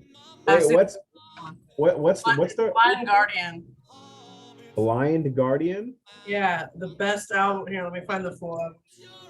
Yeah, I'm gonna fucking hop It's on like that. Tales from Middle Earth or something. It's all. This shit is It's so so good. sick. And I'm pretty sure it's older. Actually, it came out before the movies. So it's actually like based on like the Oh book. no shit. Oh. Dude, this is one of my favorite bands, actually. I was just tripping out when he started playing it. Yeah, I'll take that scale mail from Rakalesh if he is willing to part with it. Cool. Yeah, you're gonna have to do some modifications because it's built for lizard man body. We'll spray paint it red later too. Yeah. Yeah. Oh no, it's already red. Oh, With that's the blood of your enemies. Oh no. Like, didn't you see what his was wearing? Pretty much. Oh. I mean, actually, since it is scale armor, pretty much it can compress and stretch. good because I don't have to stretch over these muscles once I get in there. I'm gonna have to lube up. I'm a big fan. I love that you say that because I always picture him as like a swimmer's bod body. Yeah, absolutely. He's like super. That's exactly right. Blind Guardian Knife on Wear. I am so on that. Oh my god. It's the best album, and it's literally the whole entire thing is all fucking Middle Earth and Lord of the Rings. It's so sick. was one of my favorite bands. I can't believe I haven't. Dude, it's just so good. I actually saw them at the Grove in Anaheim. What? Yeah. The Grove. Yeah. Were they good live? Oh my God, they're amazing live. Except I was also really drunk, so I don't know. And poor Travis, fuck, he drove me and two of my girlfriends up there, and we all got crazy fucking blackout drunk. Poor Travis. Insane. Poor Travis, because we still lived here, so we drove all the way up to Anaheim. Oh God. Oh wow. Poor Travis, man, that was intense. You guys go to shows at all? You know, they just came out with a record like 2 years ago. Holy shit! How the fuck have I never heard this? Very rarely. Very rarely. Yes. I don't Yeah. like people anymore, Travis. I can't. Yeah, that's it. I don't like people anymore. I want to go see Orville Pack, but I don't like people anymore. Yeah, Last time I went to a show, I got COVID. Yeah. Yeah, shit. I used to attend many a show, but I was playing most of them. Yeah. I'm over that shit now. Fuck that scene. Yeah, I've been to Coachella 3 times. Oh, right on. Oh, Coachella. Each time I was working security, so. Oh, cool. My wife and I used to go to Coachella every year until we had kids. Oh wow. It is ridiculous how much money it costs to stay in the campground at Coachella. Yeah, and the campground sucks on top of it. Yeah. Like you get given complimentary food, quote unquote, but it's all shit. One of the sales reps I work with lives in Palm Desert, and that's like the worst week of his life. Everybody hates it. It's just awful. You can't go anywhere because everything's like two-way highways. You know what I mean? It's so small out there. It's like for miles, cars for just fucking miles. It's insane. That sucks. Yeah. Oh, and I did confirm that album is from 1998, and it's actually based on the Silmarillion. Oh, That's shit. how deep it goes. wow. You hit the If you just read Wikipedia. the lyrics alone are like amazing. Listen, now that I've seen Lord of the Rings, the algorithm knows, and they've been recommending trailers for that Amazon show. Oh yeah. Oh, Yeah. Oh yeah. I don't know what to think about it, but I'm curious. I don't what you even think. Butthurt in the comments, watch it, but I want to watch it. Yeah, I'll check it out.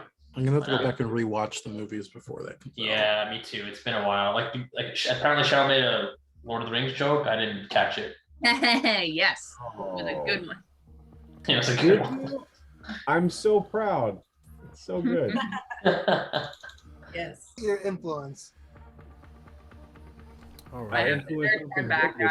We're in a good zone. All right. Oh, this is the above the mines of Moria. The Yeah, you Encrypt- said the the joke, encryption. but then you answered me totally sincerely. You're like, Yeah. I didn't realize, maybe I was unconsciously remembering that or something. Also, you said Tempe was big. Reckless is 6'2" while being hunched over. Mm. Like I think that. Demetrius down is 6 foot without the horns, so nice and tall. Rakalesh is about 7 feet tall if he stands all the way up, but he's got that General Grievous vibe going on. Next character that isn't the character that's already on. I need to play a gnome. That's what I need next, to play a gnome. That's dude, my I idea like too. that. Just a gnome party. Oh no! Yeah, dude, a gnome party would be so dope. All gnomes and then one Goliath. Yes. Oh. And they can just ride the And Goliath. we all gotta have high pitched voices. Mhm. He can Guys, carry I us don't think I around can the be set. anything but a Haringen ever again.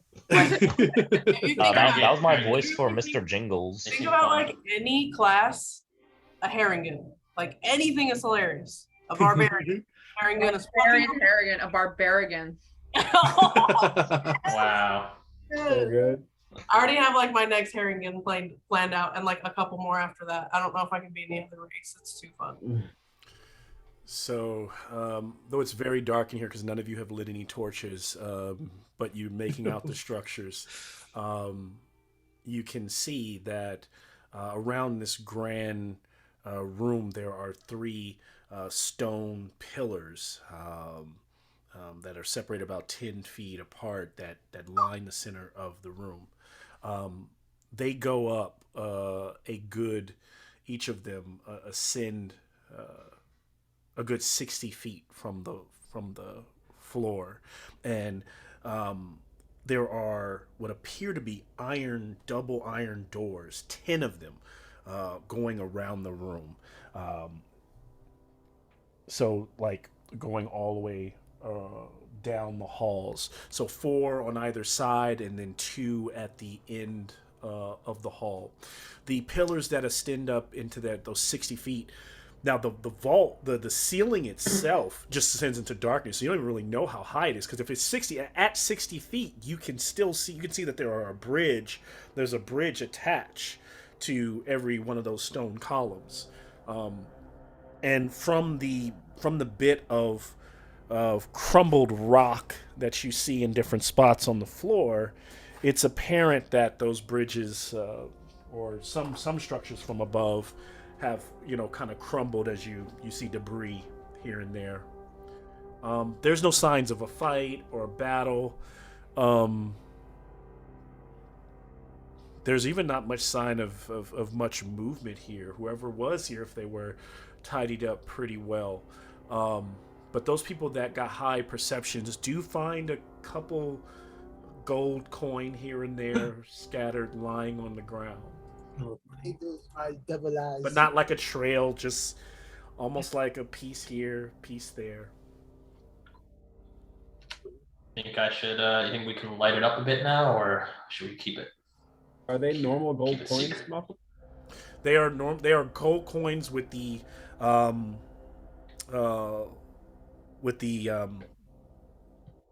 they're very similar to the pieces that you saw, normal dragons that would be used in Waterdeep, but they all have some kind of like interesting ornamentation, but nothing that screams out of the ordinary. They're actually very similar to the same coins that you saw being used in the ritual. Though you didn't get too close to them, I think the only one coin that someone had was the fake coin, right? And that was, so they're not like that coin. Got it. Demetrius kind of looking around like, do we think we want, like looking at Elric, do we want natural light or? I think we can light it up now. It seems kind of safe, right? Demetrius will pull out the mace. I'll cast dancing lights. So the mace gives off bright light for 30 feet and 20 feet, excuse me. Bright light for 20 feet and then dim light for another 20. So we have 40 feet of light centered on the mace. Shield my eyes. Oh, sorry, man. Should have warned you. Sorry. I will say the coins are they're squared pieces, and they're almost shaped kind of like an ionic column, but they have like a curve to them. And they have a dragon on one side, and the other side like a symbol of the realm of like Waterdeep, kind of. But yeah, they had this like dragons. Really quick, because Ravi's still holding on to the stone, right? Mm-hmm. I want to give Ravi that signet ring that Raynor gave me at the house, because I figure it'll be even better if the guy who's carrying the rock can also show off the ring and the letter. So we're going to validate our symbols of authority with Ravi. I was actually just about to ask you if you would hold on to the rock. I'll hold on to the rock. Never mind. Demetria takes the rock. Because I was gonna do something. Okay, I can take. I'm gonna go full wolf. Ooh. Okay. I'm gonna use my wild shape. Like shaking the rock. I don't know how that works. Touching it. I don't know what. Maybe no licking it. I don't. Just please be careful. And then can I go smell the doors? Yes. What are you looking for as you go sniffing around? I'm gonna. Oh fuck. Can I also have given Demetria that little piece of cloth? Piece of what? The little cloth that I found. Sure. Okay, cool. Loading up. Mom, can you hold this? Mom, can you hold this? Thanks. Just and then I'm gonna put this in your purse. I essentially want to try to catch the scent of that. See if I can find like a trail. Okay. Because there shouldn't be like wind down here, right? No. Yeah. So you are looking for those scents, that trail, and as you walk along the doors, give me advantage survival check.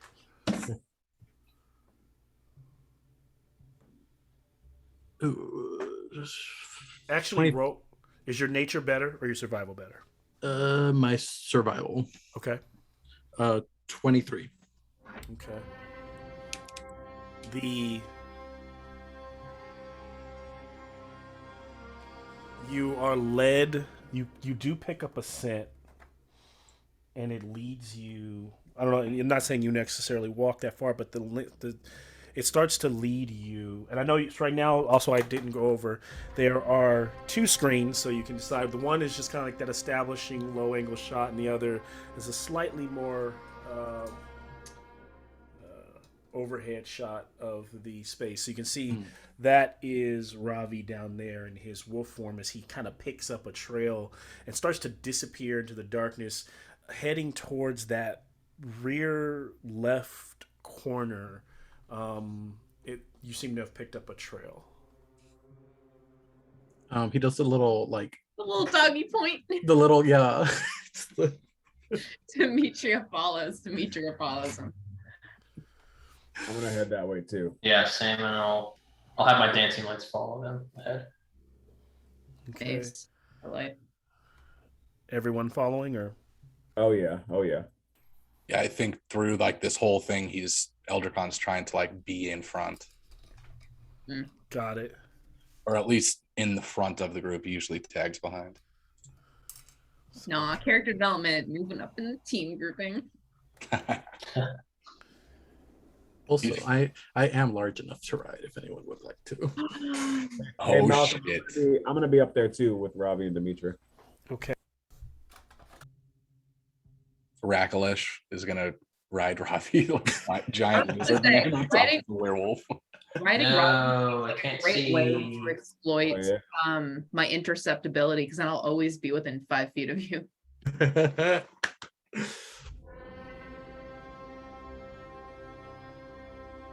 Oh, you intentionally blocked that view? No. That looked like a yes. Ah. Ooh. Oh, I'm so scared. I'm so scared. That's how he's gonna play it, huh? Oh, that's That's interesting. someone up on that bridge watching us. That's someone up there prowling. Ooh. Wait. Wait, what's going on? But keep in mind, my dancing lights is there, so I should be able to see something. And I've got the mace out, so we got 40 feet of light.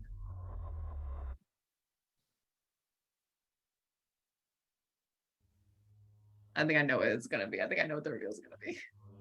What is going on? What's your guess? Oh, it turns off. So, Sean, you put your dancing lights where again? So there should be 2 around me and then 2 floating 40 feet ahead around Ravi, trying to follow him.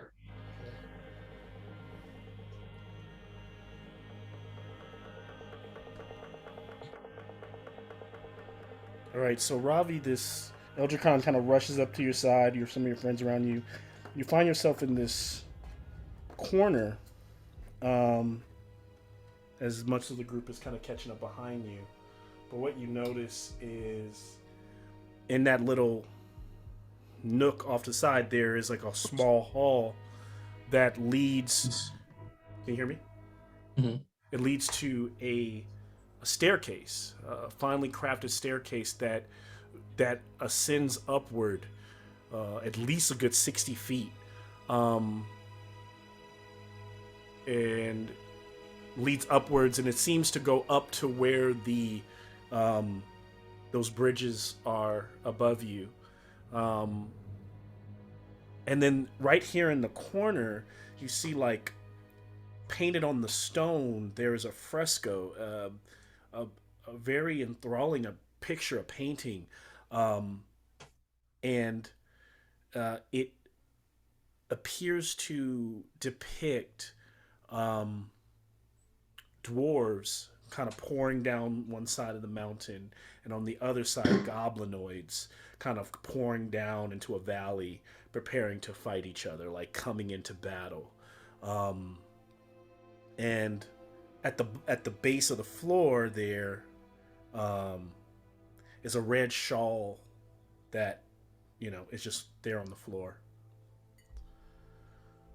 Is this where the ascent ends? No, it continues up the stairs. I'm just gonna follow up the stairs. Okay. I need everyone to give me a wisdom save.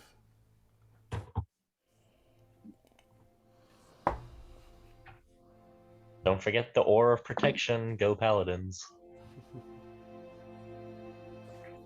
What is that bonus? Good question. What is that? Let me see. It's your charisma mod. What is it?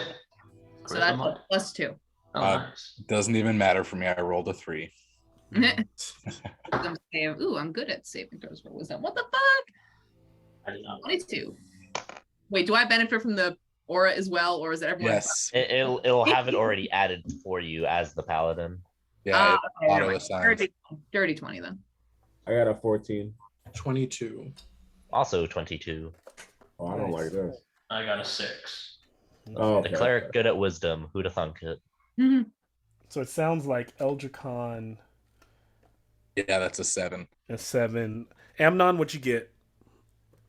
And Burford, So what'd my you sound cut out. So what was I supposed to roll for? A wisdom save. Okay, I'll get that for you right now. Also, if I'm close enough to Demetra, that'll be a 24. Okay. I got a 13. I'm 26. Oh. Okay.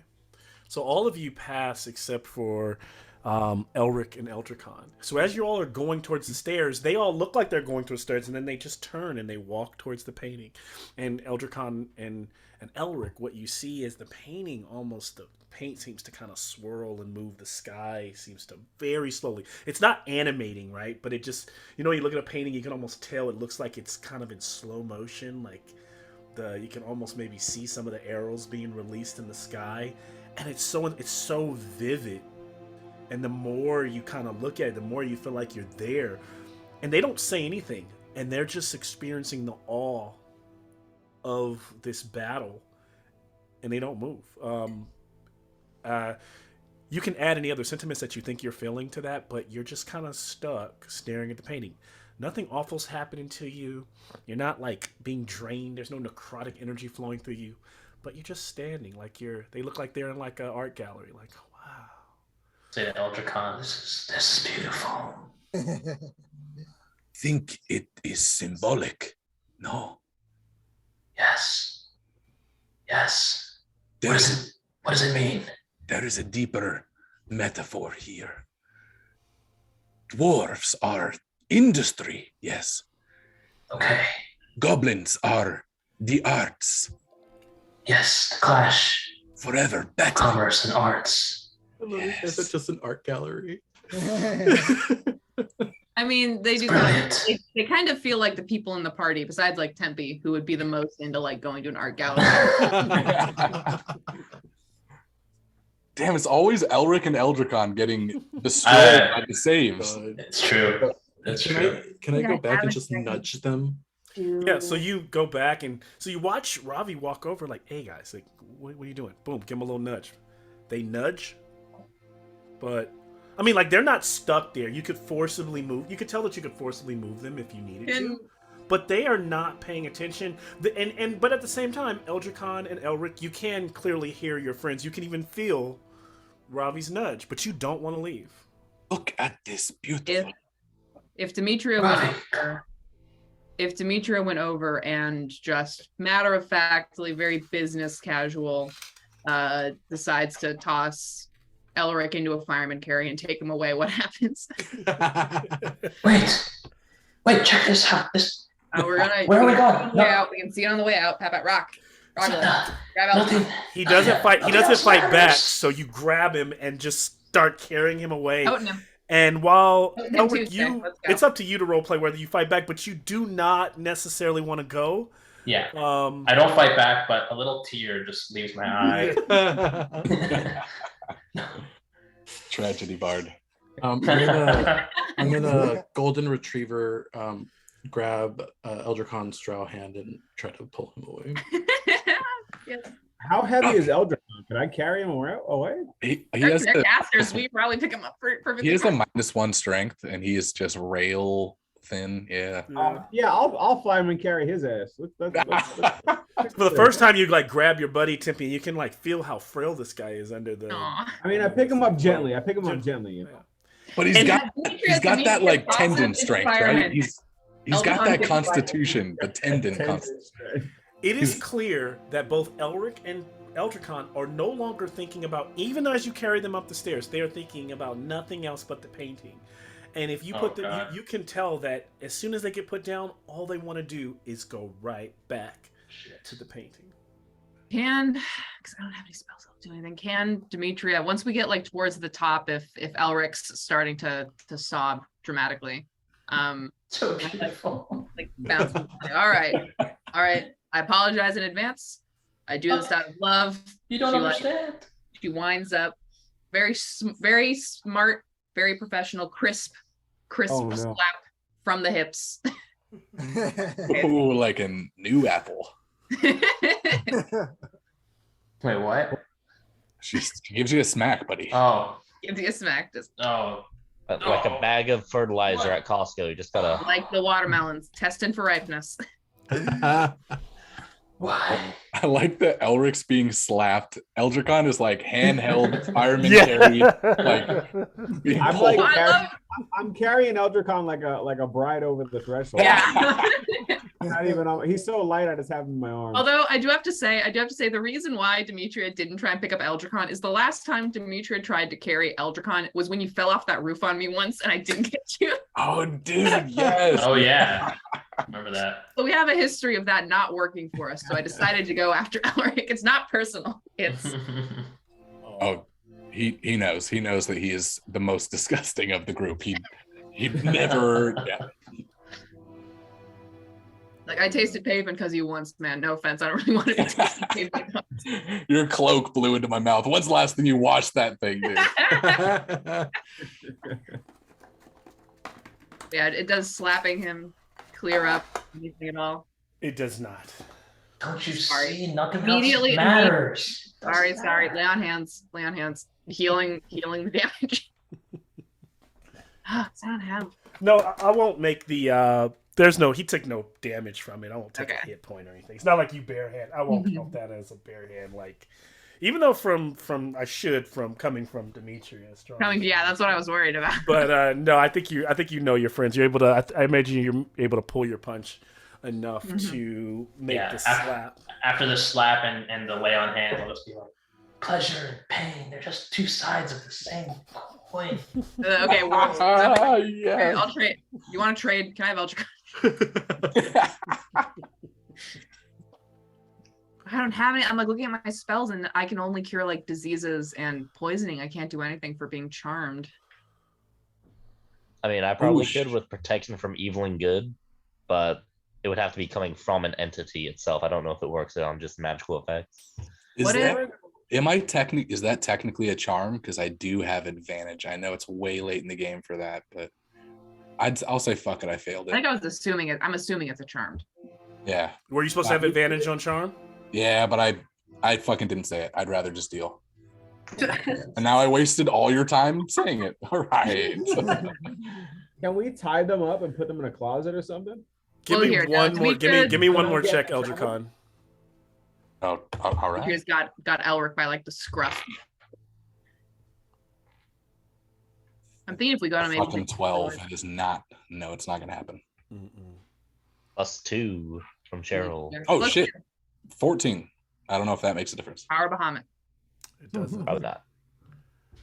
It doesn't make a difference, unfortunately. Yeah, Demetria passes, scruffs Elric, passes him off to Tempe and goes back down the stairs to try and destroy the fresco, maybe?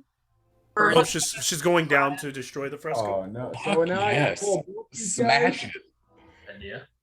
I know, Temp. I know it's art. I'm sorry. And so you're holding them upstairs while Demetria goes down by herself solo? Yeah. I mean, if anyone wants to come with me, they can, but someone needs to hold them so they don't. I would love to come back to you with the viewing the painting. Yes. Oh, I'm gonna get you a postcard from the gift shop. I'm gonna.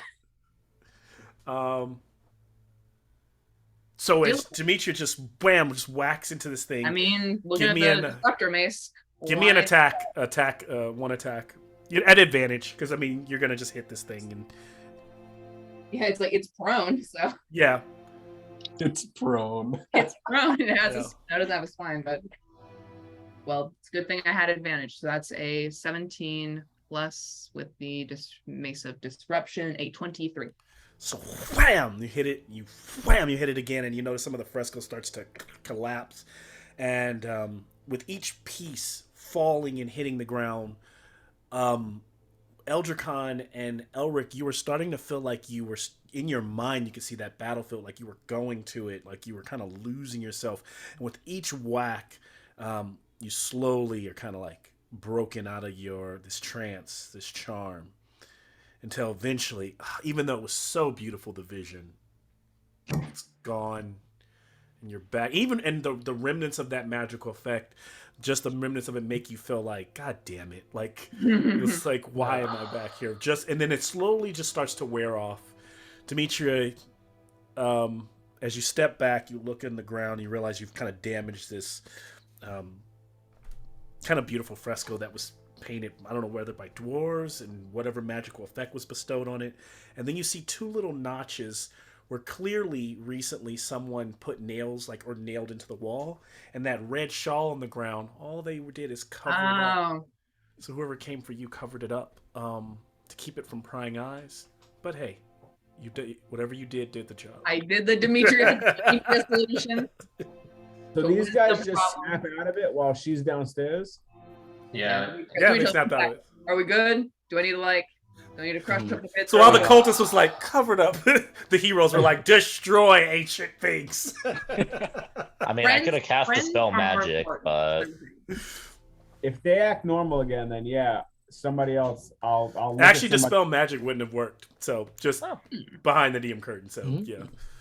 Eldricon, I mean, he wouldn't have used it anyway. It's just humans acting weird. Yeah. That was weird. Here comes back upstairs. Are you good? Did he hit you again? Sorry for hitting you. No, yeah, we're good. All right. What? Oh, okay. We're good. Yeah. So stop looking at things. Yeah. Okay. Rule number 1: no more looking at things. All right, everyone, eyes on the prize. Don't go observing art. Don't go observing art. It definitely doesn't look like the people who are here. I love I have to say, don't give money to the homeless. Don't look at art. This is terrible. That was quite a trip, though. That was better than that was a trip. Yes, a trip. That was a trip. We were Don't there. make me jealous, guys. Don't make me jealous. We need to keep You going. guys just watch everything everywhere all at once. Yes. All right, let's get quite a GIF of that movie, like the Morbius GIF, where it's the entire movie in the one GIF, just the entire of everything everywhere all at once. Ooh, mood lighting, scary. Let's go. I love the texture of this. I love the texture of this setup, man. This looks so good. Thanks. So which way are we going? Hey, it was Jay. Thank you, Jay at Jay's Tabletop for building it. Oh, that's where this is from? Yeah, Jay built this for like a couple months. It's a really sick setup. Han? Amnon? Yeah, Rakalash is going to start leading the way because why not? And so when you start to lead the way, what I'll say is what you realize is that these 3 columns, they're shaped like warhammers essentially, and the top of the warhammer is essentially these bridges. Leading down another maybe 60 feet to a wall here is a 10-foot wide path on, like, basically where you guys are standing. Directly to your right, of course, would be a wall, right? You've come up in that corner and you're walking along that edge. You can see with the glowing orbs dancing around that across the bridges, there are 3 doors on the opposite side. That it appears that you need to take the bridge to get to. The bridge directly in the middle has a crumbled away, a 15-foot gap that looks like you would need to be leapt. and the other bridges are in different areas of disrepair. Like, I mean, like some stones have fallen away, but they are still complete. Both the, I guess we'll call it the most northern and the most southern bridge. That one looked shaky. I don't know if we should take that one. They all look a bit shaky. They're made out of foam. I'm following that scent. Okay. So we're gonna have to roll something Give to me a get across. second. That scent. Give me 1 second to tell you where that scent is. I'm also thinking yourselves while I pick up where that scent is. How looking down at that drop. It's probably. I mean, I could probably make it across fairly easy. I got like a +6 in acrobatics. I could like Mr. Dancer Fighter. Okay, Rambo. Okay, hold on. Maybe we should let the ones that can fly cross first. Oh yeah. That makes way more sense. Before we encounter danger, who is most afraid of dying? Rocklesh is now quite the time. I am not trying to make an oath. Okay. Why do you ask? Why do you ask them? Well, now I'm intrigued. Why do you ask them? I can prevent somebody from dying quickly. Oh. Sounds like an oath, bud. That sounds worse. No, it's a spell death. warding bond. Oh. So I can give someone resistance to all. Okay. I can give someone resistance to all damage. Oh, nice. I was so ready. That was beautiful. I was so ready to believe that Rocklesh is like, I'll make it quick if you go down. Ravi, unfortunately, this is where the scents get muddled because it seems like the scents go to all three paths. Oh shit. As though, you know, whoever was in this party had chosen maybe walk down all three. Amnon's gonna look right at. Look. Used recently. When I say recently, as in could be within days, week, maybe even up to a week. You know. Amnon's gonna look at Rav and be like, "Which way should we go?" Robbie gives you the confused dog head tilt. And since there's no air, it's not like the scents move or waffle, so they're kind of concentrated, but they are. And you can even see Ravi even picks up on footprints here and there that tend to be from different humanoids that. Wait, do any of them look more traveled? Give me a investigation check. Demetria in her head is like, eeny, meeny, miny, mo, catch a dragon by its toe. If it breathes on you, let it go. 16. In that essence of 16. Sorry. The ones that appear to be maybe they're more foot traffic is the one in the middle and the one directly to the south. The Raklesh isn't smart enough to discover this, but does the most broken one look like it was recently most broken? And in that essence of almost like Demetria's gambling, I was going to go for that using of the gambler feat. I don't know if you had heard background. I don't know if you would allow it. Okay. But in an essence of kind of throwing caution to the wind and guessing, could he use his gambler background to ascertain a better option? In this situation, no. Got you. Yeah. Just because I don't see how it works, and I don't see how they would do it narratively. I hear you. It seems like they would feel in this place kind of stumped. In terms of tracking, there's only so much they would probably be able to decipher, and him using that feat. But yeah, I like the thought behind it. Yeah. Amnon, what about your imp? Can he scout ahead? I was kind of curious if maybe Axel takes the south door and I maybe fly over to the middle door. Okay. I'll take the middle then. So you're flying to the middle door, Amnon? Well, Elder Khan, did you want to fly to the middle door? Whichever path you do not take or your imp does not take, I will take. All right, I'm gonna have my imp just to stay as a crow on my shoulder, and I am gonna fly to the south door. Elder Khan will go for the middle door if he's okay with that. Okay, you'll fly to the south door. I'm gonna walk across and jump up and down on the bridge as I'm walking. Which Like, one? The middle bridge. Well, the middle bridge has a gap. It has a 15-foot gap. Okay. So that one's broken away. And Rakalesh had asked Rakalesh, from where you're just, it looks like this thing could have broken a long time ago. It doesn't. Oh, no, look Rakalesh didn't ask that. That was something that I would ask as a player, but Rakalesh just doesn't have that intelligence level to. Then I'll say everyone kind of. It looks like this has been a broken walkway for a while. So if I'm not mistaken, when you said you're jumping, it means Eldricon is like here, and when he gets up to that edge, he's like, "Ooh, yeah, it's a 60-foot drop right there," you know. And then Axel, you're sending Axel, Amnon. Nowhere. Nowhere. Actually said that Axel's gonna stay as a crow on my shoulder, and then I flew across myself. I can manifest wings as a bonus action for 1 minute. Okay. And I'm just trying the opposite than his intention. So without the gap, whatever bridge that is, trying that one. Oh, so the opposite one, this one, the farthest. Yeah, whenever one Amnon isn't trying. And you're walking along. That's the one you're walking along, kind of just testing. Testing. Oh no! Yeah, the door fell. I'll leave it at. But and Rakalesh will try the middle path because why not? Rakalesh, it looks like you need to clearly, give an athletics to leap across that broken section. Demetria, go with him and do the linked foot. Give him the help action. Try and boost him on that jump. Yeah. Shielding. I'm gonna wait. So Demetrius trying to do what to with Rakalesh? I'm trying to help Rakalesh with the help action so we can have advantage on that athletics check to jump. And I'm gonna ready that spell book, the old book of spells. Okay. As Amnon walks across. 30-20 for Rakalesh's jump. All right. As that was without advantage, so let's see if I can get the nat 20.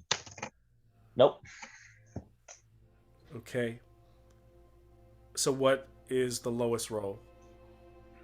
The lowest roll was 17. 17. Okay.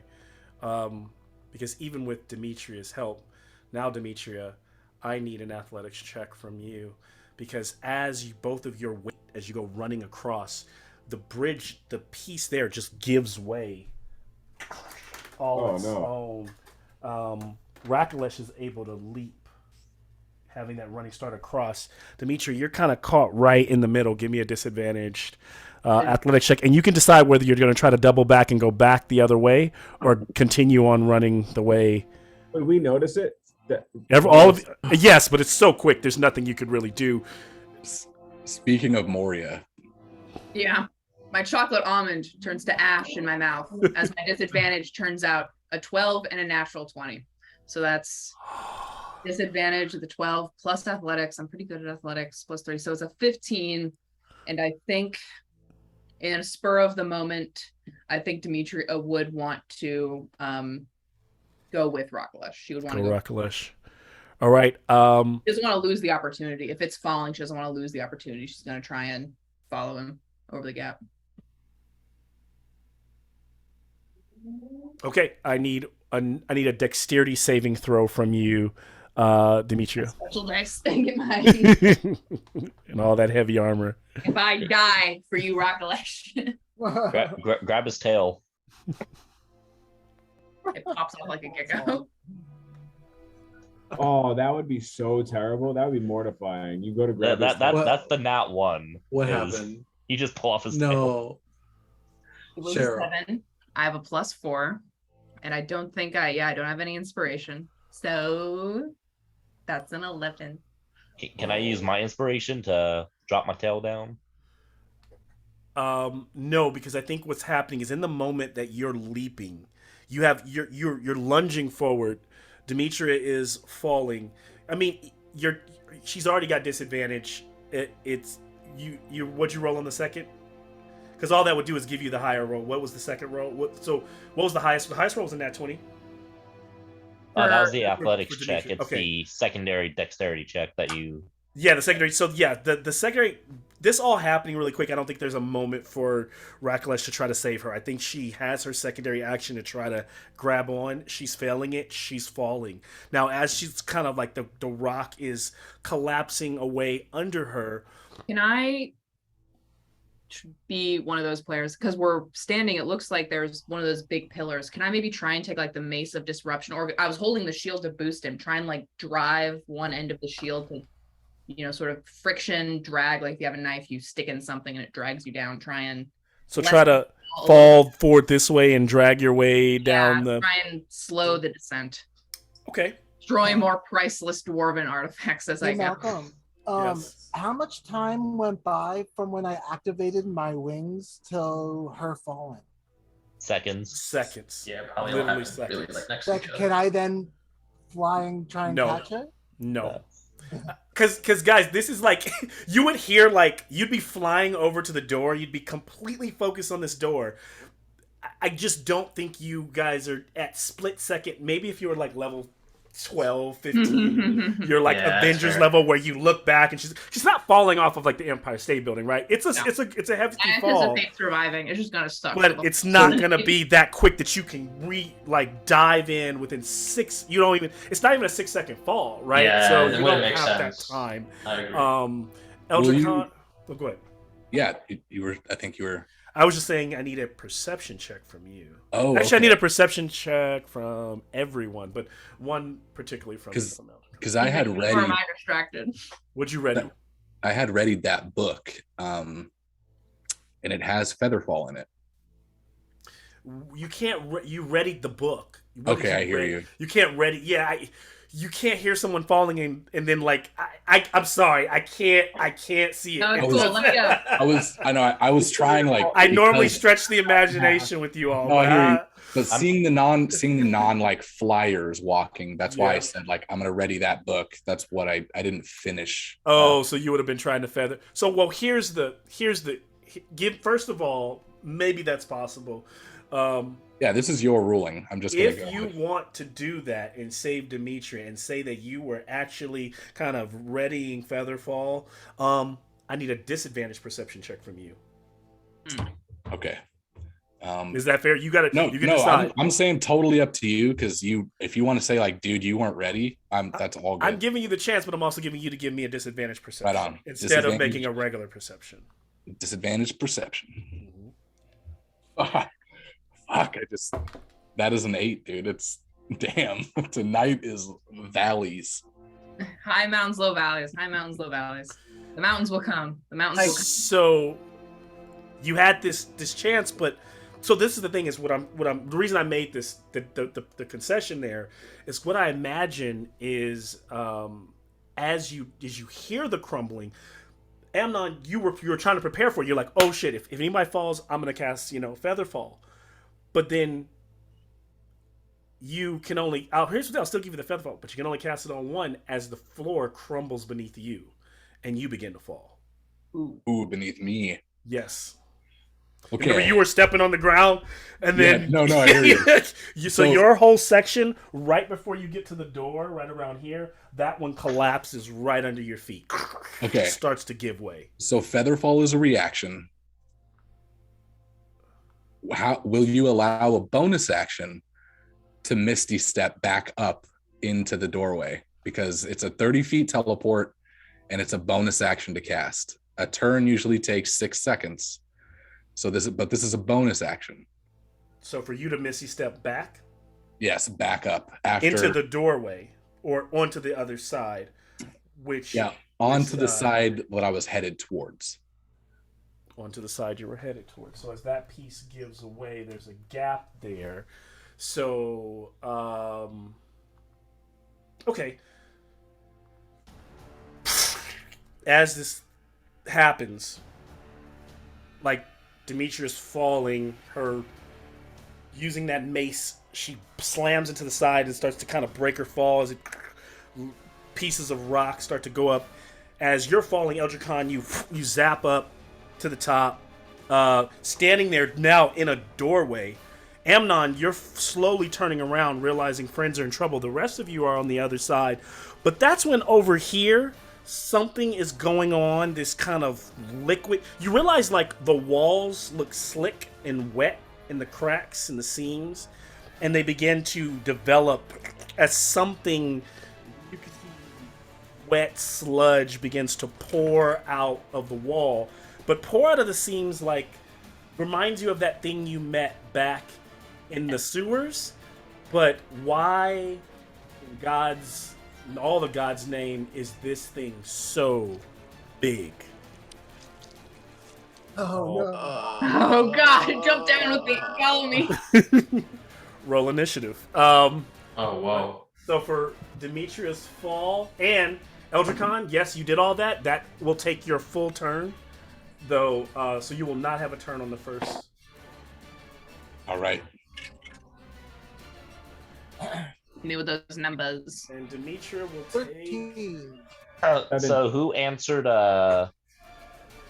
Reckless's question of who really doesn't want?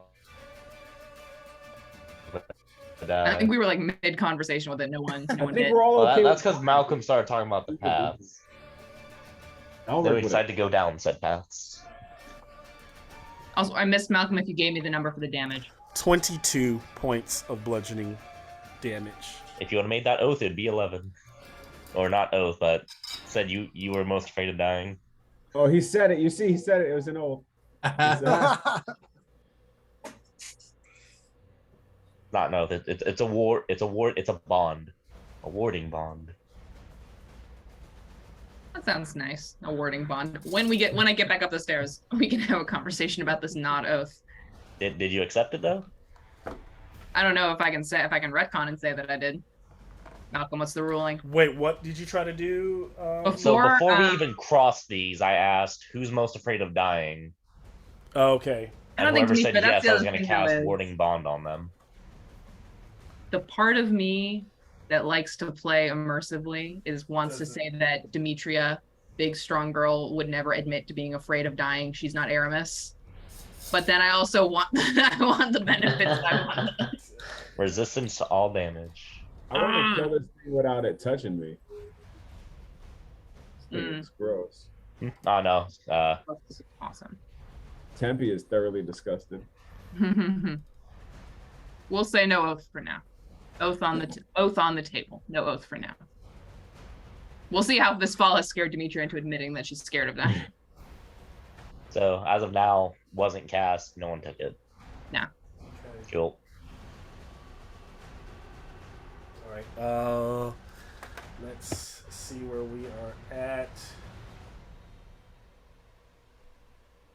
Rakalesh initiative. What'd you get? I got a whopping big 3. Okay. Demetria. And that's with a +2 modifier. 7, which makes sense. Makes sense. Yep. I didn't want to give her a disadvantage on it, but it worked with the narrative. The dice tell the story. Yep. Eldricon. 22. Okay. Feather falling. Eldricon zaps back up. Elric. 20. Ravi. 10. Burr. 15. 15. Tempe. And then Amnon. What you got? 17. 17. Amnon? 13. 13. Nice. All right. That thing looks so cool. So Eldricon, which makes sense. Eldricon, fastest one, leaps up, but you've used your turn to kind of do that moment where you feather fall, and then you use your bonus action to be in the doorway. Now you're like standing against this iron door. Elric, you are up. Okay, so how The thing far... seems to be moving quite slow in terms of letting you know where it is in this. It seems like it's going to be towards the bottom of initiative. And how far is Demetria from me? She's like all the way on the floor, right? She's all the way on the ground. Yeah. So this is further than 60 feet away. Yeah. We want Demetria- to. How much we want to play with Pythagoras about whether it's 60 feet or more, because it was a 60-foot drop. Yeah, it's a 60-foot drop, and you have, 60 foot to help Demetria? What are you trying I was trying to just give her bardic inspiration. to... Nah. at an angle. I'll give it to you. Okay, sweet. Yay! What is it? This. You get it's a D6 right now. D6. Oh, I'll go get my special bardic inspiration dice, and I'll. Oh yes. I'll just yell out, Demetria, muscle your way back up, and I'll look at this thing. It looks like my piercing attacks may not hurt it. I don't know if Elric would really know that, but I feel like I don't want to be on this. I kind of want to start going on the ledge. Remember Machina's nice sword melting in its flesh. I'll just say to Tempe, who's next to me, like, I think we should just get running to the other side. Yeah, I agree, 100%. All right, then I'll start running across that ledge that Eldricon took. All right, so you are running across the ledge, across the one that Eldricon made. Yeah, I'll dash, so that's 60 feet. All right, so you're getting there, and you're preparing to make that. Well, here's the thing: there's a 10-foot gap between him, and there's really nowhere to. Eldricon is the only person that can stand on that ledge. So as you're running, you realize. So just so you can be aware, you'd be leaping to like slam against Eldricon, or for him to catch you and hold you, because it's just pretty much an archway. There's no platform on the other side. It's just a step. Eldricon's standing in the middle of it. He's like standing in a doorway. And there's nothing on the other side of the doorway? No. The door is closed. Oh, shit. Yeah, so you can change that. So as you're running down, and when you get to 30 feet, you realize there's no way for you to really... He could pull you up if he could get the door open, but is it worth jumping over so that you can both be standing cramped in the doorway? Okay. I'll just kind of hold my ground steady, making sure I'm not moving anything too much on this. And how far is the other ledge from me? You could, if you wanted to turn and jump to this one, it's only a 10-foot, so you can make an athletics check to just leap over to where Eldricon is. Oh, not Rakalesh, is, not right? Eldricon. And it would, with a 10-foot, it wouldn't be very difficult, but you could still fall. But you can still fall with the like if you land on it and it's weak, right? Yeah. So I think I'm just gonna hold for now. I'll take that 60 feet and just wait. How does it feel underneath me? Does it feel like... So far it seems sturdy, because remember, Eldricon walked across this entire thing kind of really pressing on it. Everything seems sturdy. So I'll take the 60 feet. I'll take the 60 feet and wait, I guess. Okay. So you're just like right here. Yeah. Right. And like these two pieces are basically the broken... I know it's hard to see on you. Some of you. Got it. Yeah, that's the 10-foot. Those are the ones that are gone. Yeah. Okay. Got it. So, there's a little ledge there, but Eldricon is in a door. Eldricon's really in a doorway. Most of that collapsed off. Yeah. So you could possibly stand there. You could make it. I guess I'll see, because at the next round, he'll be top of the round, so he'll go before me. So I should be able to see what he does. Yeah. Okay. We move to this thing moving around. Inspiration. Okay, from Elric to Tempe. How thick is this bridge we're standing on, like top to bottom? Not, you know what I mean? 60 foot high, and each and only 5 feet wide, and about 70 feet across from either side. Eldricon doesn't have the door open, right? No. Does it look like he's gonna get it open? I don't think he has time on. So far, this whole turn he's spent time saving himself and not falling. So he's just standing in the doorway. Imagine standing on the side of a building. He's on this turn. He's not like trying to open the door. He's just like there. Who's here with me? It's me, Ravi, and who else is on that list? So you're over this side. You're over here with Burfoot and Burn. Ravi. Yeah, Burn Grom. And Grom. Yeah. And where's Ravi? Ravi, I imagine, is over there as well, right? Yeah. Yep. So Elric bounced towards Eldricon. Should we go? This thing's moving pretty slow. Can we make it down instead of going across? Suddenly, little eyes start to open in the sludge, like peering, looking around. Little eyeballs rolling around inside of it. Wow. I don't think we're all gonna get on this ledge. Should we stand and fight this thing, or are we gonna try to get off this ledge where we're standing, off where we're at? Because basically, I'm just looking at you guys, because I mean, if you guys are gonna stand and fight, I'm not gonna abandon you, but I think that I'm also kind of concerned about Demetrius, so I'll rappel my ass down this wall somehow if I have to get down there. If you guys are gonna leave this ledge, you know. You can hold your action till Robbie does something. Yeah, that's what I'm gonna do. I'm gonna hold my action to see what we do here on this ledge. Hold your action, okay. And then we move as you hold, and you gotta give me some general idea of what you're holding. Like, are you holding to attack? You're holding to jump down, help to make sure. I usually expect you to give me some lead, that there's something to trigger other than just like I'll use my action later. I think if this thing advances enough to where you know I'll stand and bang with it. If not, I think my first intention is to flee this ledge, to get the fuck off this ledge. You know what I mean? Because now we have half our party is stranded out here or below us, and that's a concern for me. So, okay. Looking for that as it advances, he'll respond. Burfoot camera pans. She's been waiting to kill things for many days, I imagine now. But what does she do? So for me, sorry guys, I'm on like my work tablet, so it's really small for me. Okay. Let me see. Can you kind of like? It looks like it's just party members of what I can see, right? Can you pin? Are you able to pin one of? I have it pinned. Yeah. Okay. Which one are you looking at? I'm looking at the one where you can like the bigger, further away shot. Further away. Okay. Yeah. Got it. So yeah, the further away shot is tougher because you're over in that corner. Oh, so I should pin the other one. Okay. They both look a little. I could probably push in closer with one of them. So you're like there. That one's. It's probably not the greatest. So cool. Either way, yeah, that one's okay. a better one for you. Okay. So cool. You're about, 25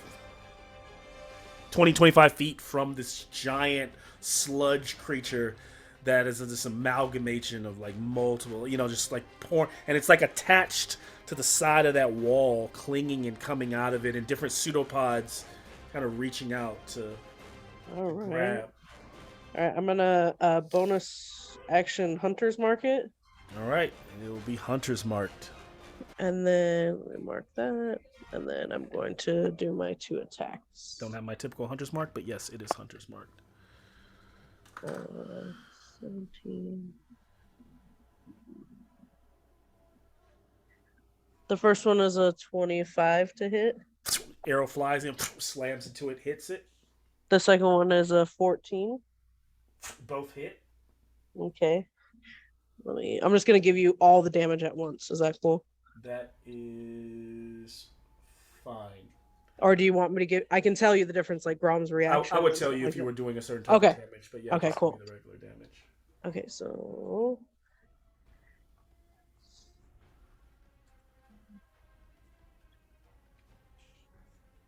22 total. All right, so the kind of bubbles and moves, and then sucks your arrows into it. But you heard it kind of didn't really hiss as much as it where the arrows hit. It let out like a gas, and hissed a bit, so you can tell you were hurting it. But it continues to move. Okay. Can I move like that bridge is steady, right? Which one? This one? The one that I'm closest to. Yes. Yeah. I just want to move my full distance that I can, and Grom will be like with me. So 30, and then Grom's right next to you. Okay. Yeah, cool. And then it'll be my turn. All right.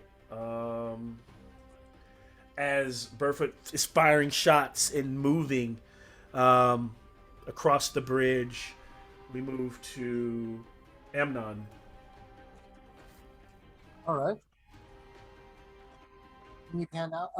I know I'm 60 you're feet. over on that. If you look into the more pulled back shot, you're the one closest to this door. So you're about 55, almost 60 feet away from the creature. Okay. Let me see what my imp's flight speed is. 50 feet. My speed is 40 feet. And it's 50 feet away. Okay. I will cast Hex Okay. It's gonna hex it. as a bonus action. Okay. And then I will pull out my little focusing rod and fire an Eldritch Blast. And I want to fire it specifically where I can see those two eyeballs, where its body seems to thin out there. Okay. Let me see if I can hit the sucker. Got a 9 to hit. So I would say that my rod probably just, I try to fire it and it just sparks and fizzles. Yeah, so like you fire the blast, yeah, and it opens up in the middle where the blast goes through it and slams against the wall, and then it closes back up. I'm done. All right, Ravi, you are up. Okay, I'm gonna try to run. I'm gonna try to leap onto that southern platform, and then if I can, leap down to that like little pillar that has the brazier on it. Okay. And then jump down to Demetria. So you are going to say that one more time. So I'm gonna go to that the ledge that's right next to the ooze, and then jump down to that where that brazier's at, and then jump down to Demetria. On this side, or like right straight down? Does it make any sense? The brazier over here to the left, right? Yeah, the one closest. Yeah, so I'm gonna basically jump from that platform. You'd have to cross the creature to get to it. So I want to jump. You're jumping here. So onto that platform and then down. And then down. Okay. Give me a acrobatics check for sure. How far can you move total? 50, and then I can dash and stuff like that. Oh, so 50 is your normal movement. Oh yeah, got it. So athletics is 7. All right. You said I said acrobatics. You got a 7. Oh, sorry, acrobatics. Yeah, acrobatics. 7. Okay, so leaping, and as that thing is, as you jump off, it kind of slashes, and it doesn't tear off the. It just kind of barely scrapes one of the pseudopods and tears away at the rock and makes you lose your footing as you dive down towards the brazier, and like you slam into it as you leap off, and so you kind of execute what you're doing, but much more clumsily than what you would have wanted, and so you will take 5 bludgeoning damage, but you do make it to Demetria. Oh, bless. Cool. Is anything else? Is that your turn? And then I'm gonna, if you'll let me pick up Demetria. Okay. And then, does that count as an action? You're picking her up? Or are you just getting her up from prone? I just want to put her on my back. Yeah, that's going to take your action. Okay, then I'll use my bonus action to dash. I'm going to try to dash back upstairs.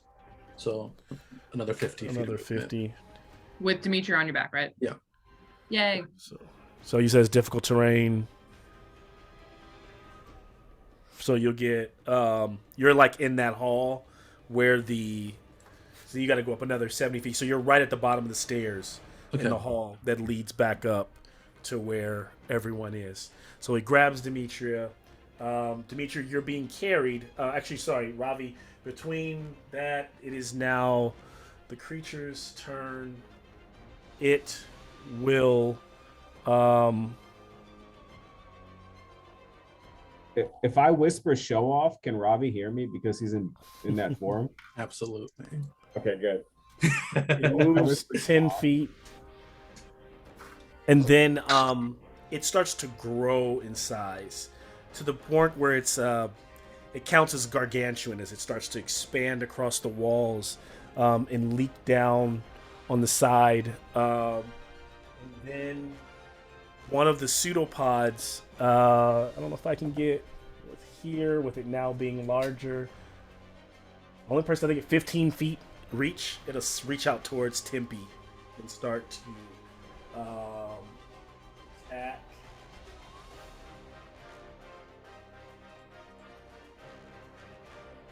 Roll it.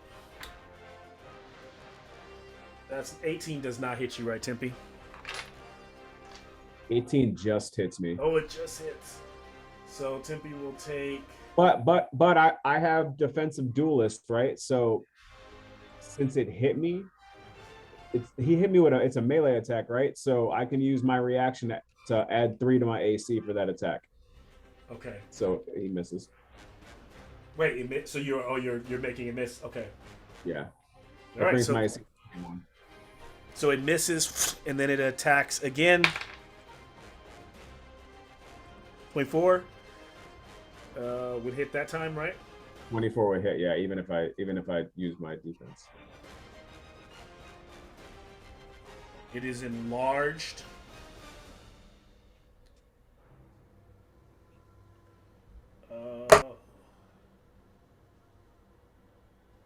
Are you wearing? Is your armor magical at all? No. Okay. As one of the pseudopods smacks against your armor, it's kind of like it almost, as it pulls on you. It doesn't pull you, it doesn't grapple you, but you can feel it like all over your face. Like, if you've ever seen this movie, the best I could describe is, you ever seen Creep Show? There's like the second where the kids go out on the lake and that black thing grabs them and gets all of their skin. Course. Some of it's in your armor, and it starts burning and corroding you have a -1 to your AC to your armor. To your armor cumulative, you get a -1 penalty to the armor right now, and you will take 31 acid damage. Holy shit. Oh, damn, this thing's no joke. Okay, we gotta go. We should have got the fuck out of here. Yeah. And it snaps away 31. as it's pulling you away, and he's just like, you see Tempe's kind of clothing and armor smoking as it's eating away as you try to, we're then at Demetria, who's being carried up. Well, I imagine he's got you in the hallway, you could put yourself down and take off. Yeah, on foot. what's because I don't have line of sight on any of this, do I, in the hallway? You don't. Okay. I think Demetria is going to do a very cool thing where she vaults off of Ravi's back to do her own dash, but my speed's not that good. How far does 60 feet get me if I dash? If 60 foot, is that the dash? The 60 foot is dashing? Yeah, that gets you right, like you're 10 feet away, like you're coming around, you're running up the stairs, and you enter and you can see Tempe staggering back and smoking. You can see just where the thing just connected with him. You're like 10 feet away from him. Okay. You're like pretty much standing right off a screen from where he is right there in that hall. Okay, in that case, so long as I'm within so many feet of him, I can do this. I would like to bonus action cast. Yeah, I think Shield of Faith. I will do Shield of Faith on Tempe. So that will give him a +2 to AC so long as I hold the spell. So at least for right now, your AC is actually +1 as opposed to down 1. Right. So I'll cast that'll be my bonus action. I'm within 10 feet of him. Armor's up, mace is out. Nice. Ready to rumble. And that'll be my turn. All right. Thanks for the lift. Thanks for the lift, Robbie. Rakalesh, you just seen this thing coming out of the wall. You're spinning around there. You see it. You're on the other side. The main door is down ahead of you. What do you do?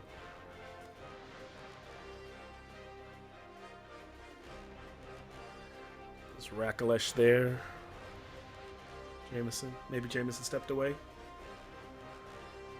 Well, keep moving and come back. I'm sorry, I was muted. No, no worries. Casting Toll the Dead, so DC 15 Wisdom save. You got it. Let's see. This creature will make a Wisdom save. With a -2 to it, it will essentially, effectively, with scoring a 1, it scores a negative, a -2. So, yeah, give it all. And so what I'll do is, for it scoring so poorly, you can treat it as a crit. Okay. That also applies to us if we got a super bad defense roll. The 4 plus 3 is 7. Plus 7 is 14. Plus 6. 20. So that'll be 20 necrotic damage. Takes it. So that ring goes out, emanating, like vibrating through this creature, kind of like splitting, say, at a molecular level as it kind of hisses and rolls up the walls, taking all 20 of that damage and reeling from it. And then bonus action, healing word on good old Tempe, who looks very crispy.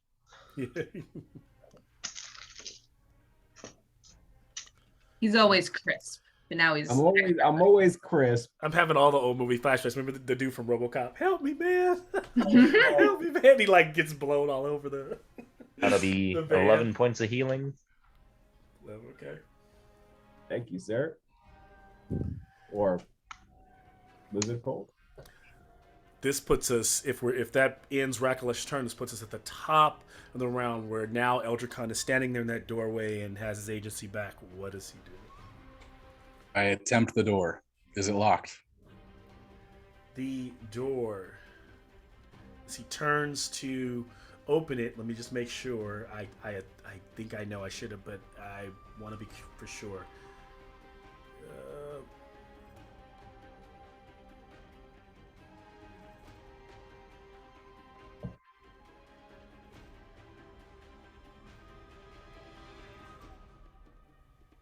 So as you attempt the door, it does kind of, it opens inward and you stumble into a room. A room that is no more than, it's a 20-foot by 20-foot room. And inside that room in the dark, there is a 10-foot tall painted statue of an armored male dwarf wielding a battle axe and wearing a mask that stands at the back of that 20-foot room. And before the statue, set in the floor, looks like an adamantine trap door with a pull ring along the side. That's what you see. Okay, before I use the rest of my movement,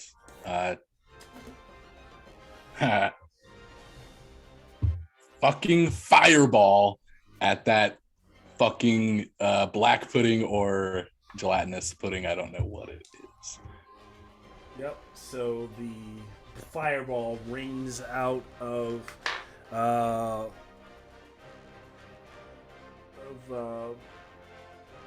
Eldricon's hands, whooshing across the room, catching immediately on this thing as it gives its deck save, which is not going to be good, most likely.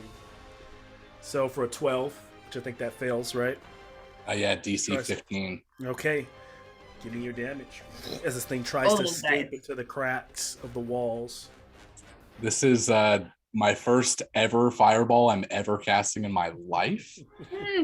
And I'm pretty excited. This is actually, sadly, a moment where I just wanted to cast fucking fireball. I try not to take too many of those moments, but I'm doing it now. Is that sword? Oh, yeah, sorcerer. Girl's got a sticky for everything. I love it. Well deserved, man. Use that fireball. Eldricon uses the same emotion and energy that he experienced that night in the sky and pours all of his anguish into an orb that emits from his draconic hand and then just flings it forward lightly towards the pudding. Fuck. The pudding fuck. the pudding fuck. That's a loud fireball. We gotta put a disclaimer at the beginning of this recording now. Oh, so much cussing. Low ass rolls. 20 fire damage. Hey, it all matters as it kind of rolls off this creature's being burned. Let me make sure it might even be vulnerable. That's what I get for hyping it up. Dice God keeps you humble. Dice God always. It's your first time using it. It builds up. Yeah. That's fireball. Fuck it. Oh Oh my god. It's immersive. It's the first time you're casting it. It makes sense. Yeah. So you watch the fire like roll across this thing. It goes up like a giant ball of flames, and then you can see Eldricon that it's actually the fire is burning out very quickly. Like it's hurting it, but it's almost just absorbing that fire. And what you realize is that the creature is now receding from the fire and starting to slink away, going back into the cracks of the walls, kind of diving back into the wall. It's still there for all intents and purposes because it's not its turn, but it looks like it's trying to get like it's moving away right now, moving into the cracks. And then can I just use the rest of my movement to go towards that adamantine door? Yes. All right, so you go towards the door, which is about 10 feet away from you. So you make it there. You're looking at it. Is that in your turn? Is there any... Yeah, unless that's it, yeah. All right. Elric, you are up. I'll pull out my bow and fire at this thing's eyes. All right. Okay. Wait, do I have any? No, there's no melee attacks. That's 26. You're hitting it. It's too big to move out of this. It's a big target. Just 8 damage. Takes the 8. You can tell. You know that with every arrow, you're not getting that arrow back, right? Same as Burfoot. Every arrow that goes in there gets eaten up, but it hisses and bubbles a bit more with every shot. And then I will. I don't think I want to move yet into that other room because I have to make a jump, right? I have to make a jump to do that. You'd have to make jump. So now there is a room ahead of you because now Eldricon is in that room. You just have to make the jump to get in that room if you're going to go that route. Yeah, I'll try to make that jump. All right, give me a. She runs. Athletics check. Flying. Acrobatics or athletics? Athletics. Fuck. That's not good. Can he do a cool backflip and make it acrobatics? I'll give you acrobatics. It's supposed to be athletics, but I'll give you acrobatics. Bard, it's the bard. You gotta give the bard acrobatics. Because basically the way DC jumps are usually like strength, and then like acrobatics is like dexterity is like trying to like. Yeah. If it was athletics, it would be a 13. If it was acrobatics, it would be a 19. I'll give you the 19 as you leap across. And expertise. Dramatically make it. So you land. What's the dramatic pose? You got to give me whatever dramatic pose that Elric, because he's gotten pretty cocky over the past. I think I land, but I eat it when I land. So I'm like just like very clumsily rolling over as I kind of make it. All right. So he makes it in. He's standing there next to Eldricon and this adamantine thing, this stone statue in front of him. That was pretty cool. Yeah. As we move to... I'm like just like dusting off my elbows. Dimpy, who's right there in front of this... Still in front of this thing as it's like moving into the wall, but that thing is still large and within reach of him. Yo, I want to get the fuck away from this thing. So I'm just gonna head off in that direction. Into the hallway where Dimitri is? Or the way where you can see off camera is where Dimitri is in the hallway there, like right in front of you, going down those 70-foot stairs. Oh wait, is there protection behind there, behind that wall? Where think of it as like this is a wall along here. I know this is a wall, but right there's a hallway where you came up. That's the staircase. That staircase. So yeah. How far is it from where Eldricon is, from where that jump is? Across this whole thing? Wait, so it's a 10-foot jump. It's not very difficult, but you'd have to move down you gotta 5, 10. That's too far. You're almost 70 feet away from, but you could run down that way, push past Burfoot, and be almost there on your next turn. You could just start running away from this thing. No, I'm gonna duck back behind this wall. So far, you can tell that the pseudopods only have about a 15-foot reach. All right, I'm gonna duck back down that hallway where Dimitri is at then. Okay. Just doing that.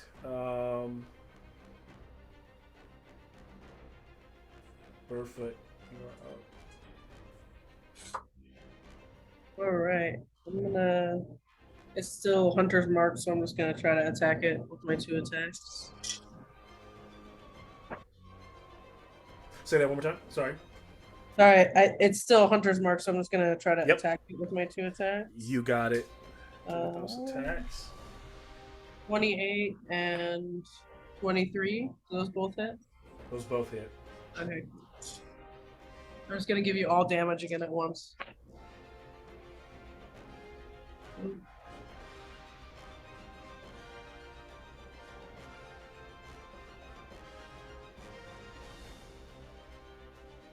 19 damage. Takes it. Two more, another arrows. 2 more arrows fly into this thing, and this time you can tell that now, as it's kind of leaking into this black sludge or ooze, kind of going into the wall. Some of it seems to be streaking, like it's losing. Some of its, seems to be losing more of its cohesiveness, like its form. So you can tell that you definitely kind of are hurting it. All right, cool. And then I'm gonna keep moving across the same direction, like backing away from it. All right. And that'll be my turn. So you're right up where the edge is. She backs right up to the edge. That being her turn. We move to Amnon and then Ravi before the creature can react again. Okay. So as the camera goes to Amnon, he's just going to be jumping up and down on his focus and going, "You stupid son of," because I missed the last one. And then I'm going to pick it up and I'm like, "Fucking Raka, you can do it this time." So I'm going to roll to try and hit him again. Okay. Yeah, I got an 11 to hit this time. 11 just misses. Like it lands right in the side of the wall next to this thing, Amnon. So then I'm going to, as my bonus action, I'm going to ask Axel to just charge. All right. Charge invisibly. At the creature and attack it? Yeah. Okay, go ahead. Let's see here. I just want to make sure that he can fly there. His Yeah. fly is 40 feet. Yeah, he can make it. He can make it? Oh, great. All right. So I'd like him to make it, and then... He's right outside of 45, but he can make it. Let me get Okay, cool. So I want him to try and sting. Okay.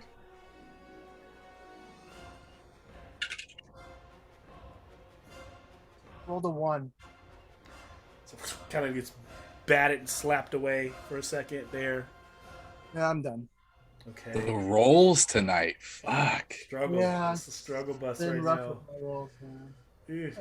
Ravi, as you're running up with, that probably gets you right at the top of the stairs. If you actually no, you move pretty fast. So yeah, you could. Well, what are you doing on your turn? Because Okay. Because what, you cover 50 in one, which is crazy. Yeah, the thing I'm scared about is if I run onto these platforms, I'm probably gonna break them.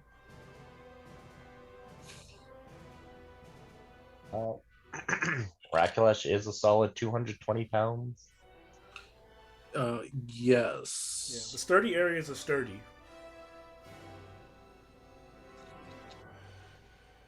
Can I try to jump to that middle section that's where the pillar is? The thing is, so yeah, how much movement do you have to get there though? Because you were in the hallway carrying Dimitri up. Dimitri got down, ran up, right? Mm-hmm. So it's a 60-foot stair climb up. So you're moving 50 feet up, 10 feet out. And then what are you doubling that movement, or what? How does your movement work? So with one dash, I can move 100 feet. 100 feet. Okay. With two dash, I can move 150. So 100 is here. 150 would get you there if you're gonna do that. Okay. Yeah, I'll do that. All right. Is that how dash works? Is like even the bonus action, does that give you 2 dashes? No, I'm dashing as an action and then dashing as a bonus action. Is that how And dash works? How can you do that? Because I'm a rogue. Because rogues, you can dash as a bonus action. I know. I'm just wondering if dash. No. Wait. Yeah, if dash. No. That's what I'm wondering. Like, can you only dash once? And the way rogues are just gives you the ability to do it as a bonus action. Yeah, that's actually the way it's written. So rogue it allows you to dash as a bonus action, but you can still only dash once per turn. I'm just wondering. That's why I was like, I've heard of some crazy stuff, but I don't think you can. He's dashing as his main action and then dashing as a bonus action. Let me see. I mean, I should probably just make a ruling, but I want to know for the future. Because I think that is pretty prevalent. I've seen it across some games, but I'm not sure what the ruling is. Sorry, I paused the game because of this. I'm gonna allow it for right now, but I want to look into that because I personally don't think that's the way that works. I wouldn't, but we'll run it that way. I don't see anything in favor or against it. I see it looks like this dude who apparently is important. His name is Jeremy Crawford. It rings a bell. There we go. A rogue using cunning action and a monk using step of the wind can use dash twice on a turn. Action plus bonus action. Well, dude, I have a tweet from God. Boom. There it is. That's the answer. All right, give me athletics check then to make the jump.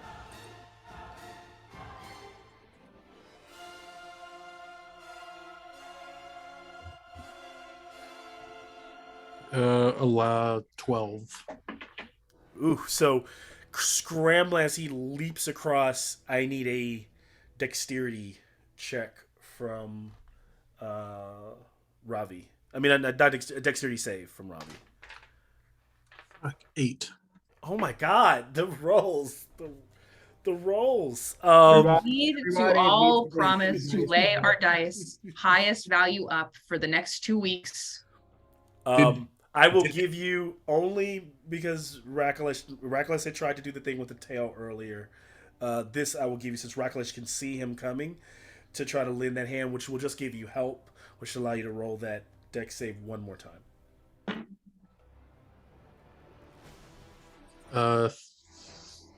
15. 15 is the bare minimum Just what you need. bite down on the tail. Yeah. So That'll snapping take down bite on damage. this leathery tail, you just are able to,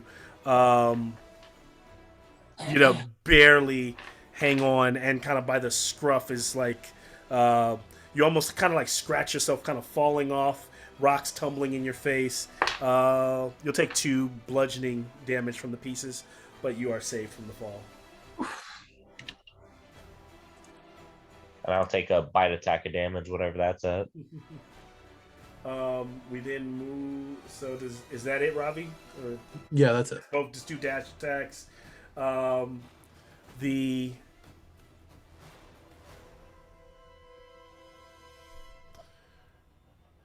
creature kind of continues to move in to the wall. Moves.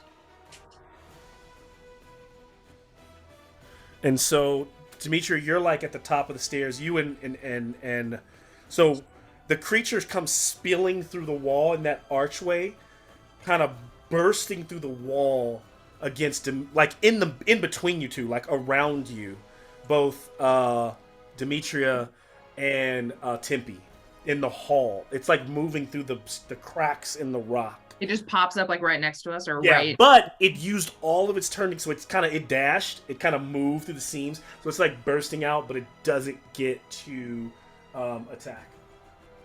Bro, this thing sucks. I hate this thing. It's sticky. It's dirty. It burned me.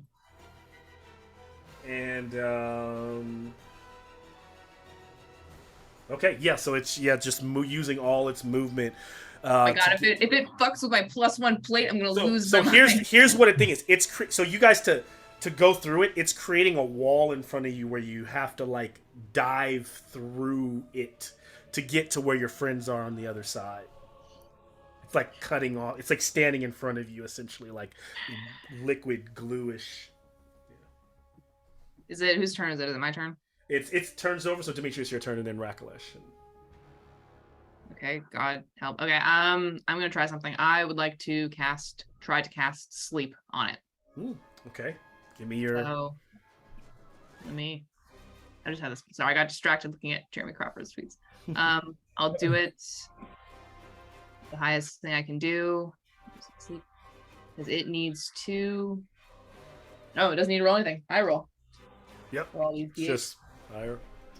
You can also use your bardic inspiration if you have it. Can I it's just can you? I don't need to roll an attack roll, right? Oh, shoot. Roll the d8s. Yeah. Yeah, you don't have to. There's no attack roll or anything. Yeah, I'm saving it. I have it. Ooh, these aren't bad. 14, 13, 21, 28, 28 plus 8, 36 points. It can't have that low of health. 36 hit points. And so the spell rolls out. It rises, kind of moving away from it, but still it creates openings, like gaps in the gluey substance to get through it, but it is still very much writhing and moving. Say gaps to get through it. Could we try and move through it? Does it look like it's big enough openings for like me to dive through or something? Pretty much, yeah. So you'd have to take in you guys could take acrobatics checks to leap through, and it's a little bit easier to do now that the sleep almost that was trying to wear on it. Okay, because I don't think retreating will be good for us, so I'm going to try and dive That's through. a good idea. All right, go ahead, give me that. It will. Then what's it? Acrobatics? Yep, against it trying to like grab you or lash out towards you. Yep, acrobatics. Acrobatics. I will be using my bardic inspiration. Yes. D6. Because acrobatics is still disadvantage for you, right? Or no? Is it? No, it's stealth is disadvantage with the plate. Stealth is disadvantage. Okay. Yeah. I'm nimble, but I'm loud. Got I it. can do the splits, but it clinks a bunch. Got it. Okay, so that's plus. Acrobatics. My acrobatics isn't bad. 14. Okay. Thank you for the bardic inspiration, by the way. That would have been much worse. Ooh, good. Hope you make it. Gosh, shit. You like leap through, and you close like there's a hole, and as Demetria launches through it in slow motion, it tries to close, and she's clearing it, and Tempe, you can see it grab her foot and start to like burn the armor around her ankle for 19 points of acid damage. She tumbles through on the other side. And you're like, where are you at? Good God. So you do make it through, but it nicks you on the way through, and that starts to burn the. Oh, it damaged me. I would like to hellish rebuke it. Okay. As a reaction. Yeah. And a permanent -1 to your armor. No, not play. Oh no! That's not He good. found a way. He found a way to nerf it. He was like, He's trying to nerf that special armor. Hey, it's still plate. It's still plate. That laughing nerf. Even though it's magical? Is it magical? Is it magical? Is it automatically magical? Isn't it a plus I think one? it is. Yeah. Your plate is magical. Hey. Fair enough. Is your shield magical? No, not the so good. So good. Take it all. attachment. The shield's an emotional attachment. I'm rolling my hellish rebuke. I'm not talking to you anymore.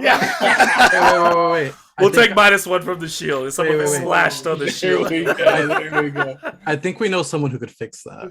Okay. Ooh, okay. Certain someone from a previous story.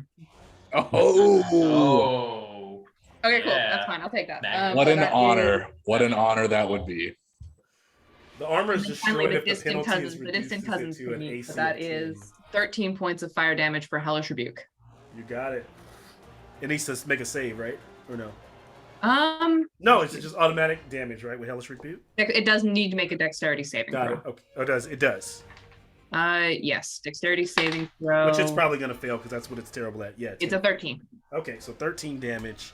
It's looking hurt now. As you burn away, that's like kind of like how you get it off of you as it's crawling over your armor. You like Hellish Rebuke it, and it pulls away. Part of it kind of like turning towards Tempe there as the fire rolls off of it, quickly absorbing that fire, mind you, but still hurting it. Okay, and then Rakalesh. I peeked. Oh, unfortunately, wait, real quick. Unfortunately, fair is fair. The Shield of Faith that I had cast on Tempe was a concentration spell, so sleep would have dropped that. So you are back to your -1 AC. Sorry. Okay. Oh. Sorry. Tempe, you are up. You're standing right in front of this thing. Now, you can try to attack it, or you can try to do the same thing and try to use the opening to just kind of dive right through it with it trying to... Sure, I'll try to dive through it. All right. Same thing it rolled for Cheryl. 16? 16. This time you leap through, land on the other side beside Demetria as the gel closes up and is trying to lash out. It does not touch you. Good. So now you both are literally over on that side in that hall there. You got more to your turn if you whatever you want to do, or if you want to keep moving, or can we move just deeper in the opposite direction of that thing? That's what I like. Are you trying to move her, or are you moving yourself in the opposite direction? I'll move myself. There. Okay, and where are you heading to? No, wait, never mind. That's because I didn't move, but that's fine. I'll stay. Oh, were you trying to go the I was probably going to back up as much as I could, but I got distracted. Okay, got it. I mean, that's fine. If I'd have known you guys were leaping through to go back down the stairs, so leaping through, but then trying to just get distance from it. We don't want to be in melee with. Right. So yeah, you leapt through and got 30, and then he's gonna move maybe 30 feet from. Thank you. Okay. I got distracted with all this threatening of my shield. Rakalesh, anything from you?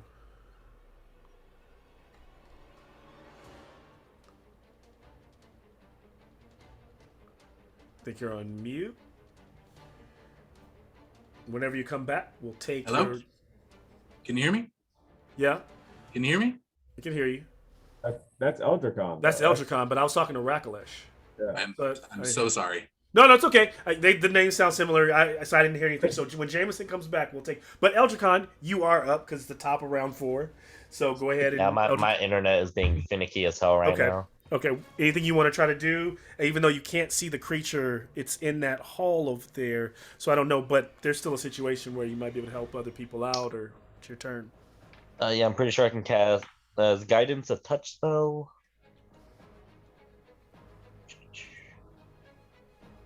I think it is. I just need to see if Guidance is a touch spell. Because my character sheet also isn't loading. I think it is. I think it is because I once played in a game with a character whose joke was putting hands on someone's shoulder. And guidance. It's a guidance. Yeah. Eldricon, I used to be, I mean, not Eldricon, but his didn't your last Magnus. Magnus was always guidancing everything, right? Abusing guidance, absolutely. Guidance. I should do that. Oh, Cure Wounds is also touch.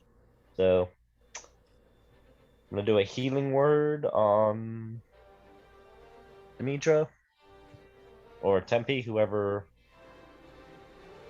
I'm at 8. I'm at 8 hit points. Down bad. Demetria for sure.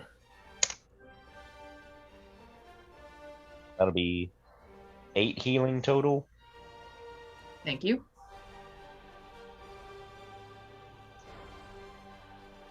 Okay. And I'll just pretty much stay. I kind of want to use my movement to swap places with Ravi. That way I can be there and try to catch someone if they try to jump across my area.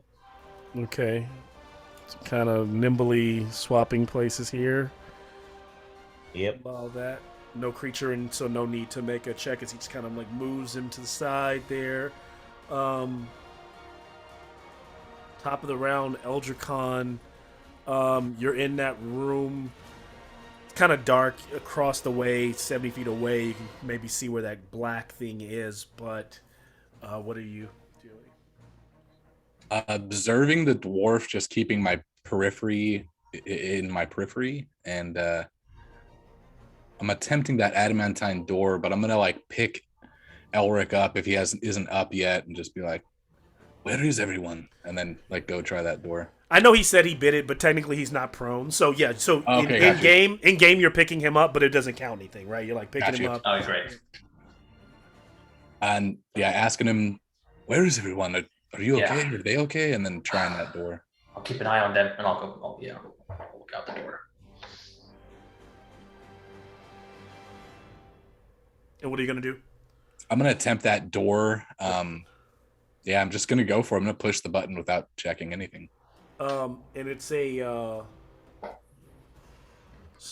it's a pull ring on it. Like you're just like Trying to oh yeah, man, so minus one strength. This is wonderful. So give me your athletics check. Oh, athletics, great. Like -16.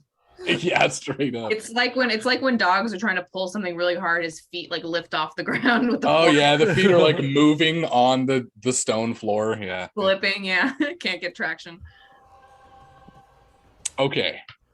That's a 15. 16 minus 1 is that's pretty good. So it's a pretty this is Eldricon giving like everything, and like this thing should feel it doesn't budge, it doesn't even feel like it. You're looking at Elric like oh no. And I need a dex save from you.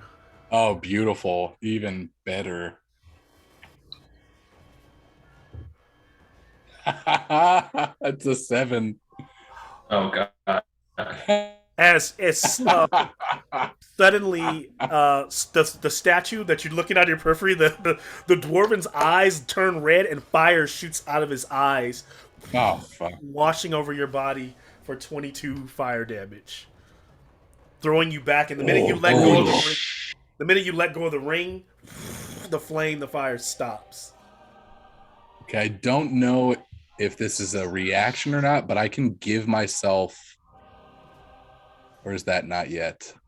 Resistance to my damage type. Can you do it as a reaction? Otherwise, you can do it next. But if you can do it as a reaction, no, it's not a reaction. Nope. Yeah. So you're lying there, kind of smoking as he's like collapsed. Elric standing there. Eldricon, you all right? Scratch. I'm fine. Let's wait for the others. Don't do anything else, and I'll walk back out. I don't know if you finish your turn, but I'm fine. I don't know what you're talking about. We'll just stay put, and I'll look back out the door where everyone else is coming. And I would imagine. Does any of us have rope? I brought my pack with me. I don't know if anyone else. Can I grab some rope from your pack? Snag that rope. Is there anywhere around here that I can like tie the rope to, Malcolm? To like tighten it, so in case anyone doesn't make that jump, I can like have the rope ready for them. You could do that. Give me a survival or sleight of hand if you like. While you tie, just make sure that rope is thoroughly secure. Sleight of hand. Okay. Shit. That's a 10. Can I give him advantage since I didn't really use an action? You just got blasted by a bunch of fire. I'm not gonna help him with shit. I don't think so. Damn it. Fuck. Okay, so that's my. Is that my action? I guess. Yeah, spinning it, trying to like tie, but it doesn't. Yeah. It doesn't not work. It's 10. It's a 10 worth. That's how strong it is. All right. Well, it's something that hopefully. So it's now helps. Still there. Yeah, and you kind of throw that out for anyone who, if they miss it, everything helps. It's still going to help someone that misses. That misses the jump. And I'm just gonna be at the edge of the door, just ready to help anyone who's trying to cross over. So for the sake of whoever goes next, for Tempe, you are backing away with Demetria, and you can hear the hissing of that or the kind of the coagulate, the movement of that liquid subsiding as it is Sounds gross. creeping and crawling back into the cracks. You know it's not dead, Gonna pop up right in front of us again. but it's no longer Oh. there. It's no longer visible. It's no longer moving. You don't hear it any longer. It's that sound that was once kind of just ceased, and now it's quiet again. So it's an opportunity to break combat here. As everyone I managed is still intense looking, and like you can tell all the arrows from Burfoot, the arrows from Elric, the fireball from Eldricon, all help turn that tide. At least make this thing think that wherever maybe it should go find some rats to eat for the day, and not fuck with this group any longer. So it doesn't. Maybe it is hiding for another attack, but it looked like it was kind of weak in those last moments. So. Maybe not willing to risk continuing to fight you all. I told Dimitri we should move away towards people anyway. Like we should try to.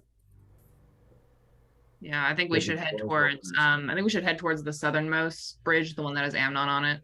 Yeah, and not to rob you of anything, because the creature would be moving into the walls, and it's not its turn. So unless, because I'm imagining so far you have been trying to move away from it, unless I imagine Dimitri and him are going to move towards it, it's probably we're both pretty fucked up. I think we So it's also moving away too. There's kind of a like, all right, we're good between the two parties fighting. Yeah. So I guess we'll make it to this little to the little bridge where Amnon is. Where Amnon is. There's no jumping on that bridge, right? So you're going across this bridge? Yeah, because it looks like that's the one with no jumping. Yeah, there's no jumping on that one. Yeah. Very, very into not jumping right now. Let's walk. Let's go someplace we can walk. Limping a little, actually. Let's limp a little down this. Give me a deck save, you two. You just triggered the. Oh my god! If I fall again, no. You guys triggered the trap that was here. No. He's He's laughing. He's so excited. I got a 16. Love that for us, Sempi. Because I imagine they're like holding each other, like, oh my god, we've been through too much. We are. That's true. It's almost comical at that point. It's like, no, not again. Because I'm not that hurt. No, you're fine. Yeah, this is not good. This is not 30-20. 30-20. Okay. And Tempe, you get a +2 because you're next to me. All right. Then I got 18. All right. Damn. So you both hanging on, like both are able to leap over and we're done with it. We're done with it. Land onto the sides and pull yourselves up. But now there's a huge gap on the other side.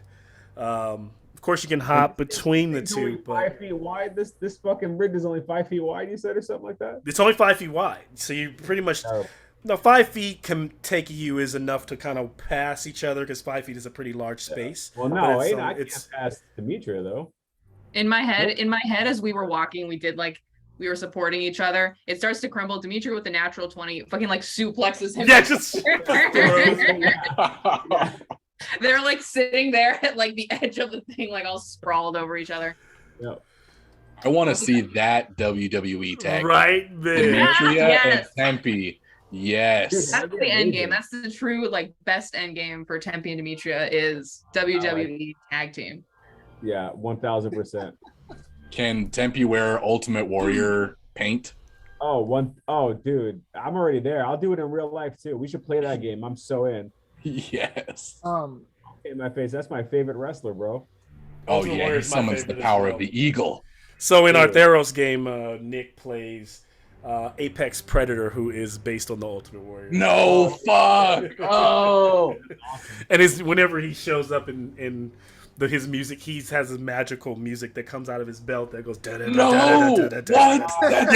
That's so sick, dude. It's so ridiculous. Oh my god. You record these games? Yes, those. And he's got the most ridiculous like Tabaxi based Leonin that moves like 100 feet. You're saying awesome wrong. It's pronounced awesome. Yeah, it's that grapples everything that he fights, prones it so the rest of the party can just wail on it. But it's great. Check that out. I got some in my eye. All right, so here we find ourselves kind of winding down from that battle. all of you kind of displaced across these bridge platforms. Eldricon kind of smoking, but everyone is alive. He's smoking all right. No one ever thought it was, no one ever said this was going to be easy. But you guys feel equipped. You've been through probably worse moments. I'll turn it over to you all. What do you all do next? Kind of. When Demetria suplexed Tempe, she took the moment as they were like catching their breath to drop. I only have so many lay on hands, and we have so much more to go. We're each going to get 5 points of lay on hands, so you can heal for 5. Oh. Uh, Just to top off a little bit. So how do both of you look right now as Amnon rushes to you, like, asking about how your wounds are? Oh wow, I wasn't even thinking. I was thinking we just need to spread the party out, so we went for Amnon. But yeah, you're the doctor. Great. The 2 people went right for Amnon. Now Amnon casts fly. Your fly lasts how long? I'm sure it's gone. It's 1 minute. Yeah, it was 1 minute. So your fly is. Yeah, Demetria looks very injured. Demetria looks very, very injured. And then Tempe, how are you? I mean, I'm okay. Well, technically, Amnon, by the battle, it was still less than a minute, so you have a few seconds to place yourself wherever you'd like to be. If where you're at, you don't want to be, wherever you want to land, basically, you've got time. Okay, cool. So yeah, I'm gonna land right next to Demetria, and I'm gonna I'm gonna kind of support her with her shoulder with one arm, and then I'm just gonna look at her and be like, "You look pretty beat up. We better end all these wounds right now." I'm gonna take out a little instrument, and it's gonna look like a knife, and I'm gonna look at Demetria and be like, "You ready?" And then as I reach back with the knife, it's gonna open up into some spider legs, and I'm gonna use that as my cure wounds. And so it's gonna basically attach to your wounds and just kind of like knit it, just kind of slowly knit things together. Reroll 1. Just like old times, huh, Doc? You're gonna regain 11 points of 11. If we have 10 minutes, I can do Prayer of Healing, and up to 6 creatures can heal 2d8 plus 4. What's the range on that, though? We're all separated. 30 feet. Oh, that's enough. You can do it, but are you all just going to camp on these bridges? No, I think we need to head to the doors. Do we want to split up into 3 different doors, though? Because it looked like the room, I'm not there, but it looked like only one room is open so far. Yeah. That sounds awful. But they're not all connected is the problem. They're not all connected. Oh. They are probably 3 separate rooms. I said we hop over. Because the room that Eldricon is open is only 20 feet by 20 feet, which means it doesn't expand to go by. We all want to hop over there then? Because we need to go slowly. If we're going to be hopping, we need to go slowly. We need to go with rope, and we need to go. Yeah. I'm gonna drop my wild shape. Reckless will go open his door. Reckless goes towards. Okay. We should at least check the doors before we commit to one. As Reckless is pulling on it. I'm gonna just scream, "Don't try the doors without checking." Reckless has taken 0 damage throughout that entire encounter. Yeah, the door's locked. These double doors are, they are locked. I'd like to get to them if I can. Okay. So you can just easily walk up right beside him and. Okay. And then I'm gonna try to pick it. Okay. Hold on, let me make sure I'm looking at the right. Oh, okay, that's the. And I'll cast guidance on him. So it's seems to be a sealed adamantine door. So you're gonna cast guidance, okay? He's gonna try to pick it. Sealed adamantine. That means something important's behind it. Need a trap. Another blob. Agnes would be drooling in that room right now. A full adamantine door. Ugh. That's what we find behind it. Magnus just loving the door. It's a door too, and it's a door too. Magnus is like the craftsmanship. So what'd you get? Oh, what do I roll Oh, for yes, this? sleight of Sleight of hand. hand? Sleight of hand, or unless you got thieves' tools, or yeah. I do have thieves' tools. And then you get to add an extra d4. Yep. Okay, so that's already at 20 plus 6, 26. Okay, and so what you get the feeling is that someone, it seemed like the mechanism has been picked before, and that's why it was actually easier this time around. And it unlocks. The two doors push in, and in this 20 by 20 foot room, there are 4 suits of rusted plate of armor, helmets, all the size for dwarves, and they stand 2 on the opposite wall and then 2 on the basically on the corners of the room, or the side walls within the room. And each suit is kind of draped in old cobwebs, and dwarvish runes are carved into the far wall. Who reads dwarvish? Is anybody in this room read dwarvish? In this room, I don't think so. So right now you just see those, so you need someone there to translate. But those dwarvish runes are carved into the wall. What do you do? I'm gonna cast detect magic. Okay.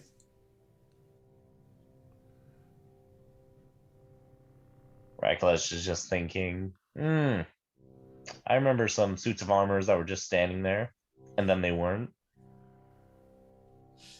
You detect no magic. Okay. Is there anything else in here? Like, does it look like this leads anywhere, or is it just... It...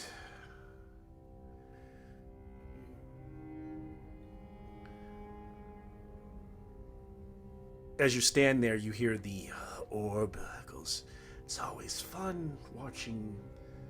It's always interesting to watch others make their way.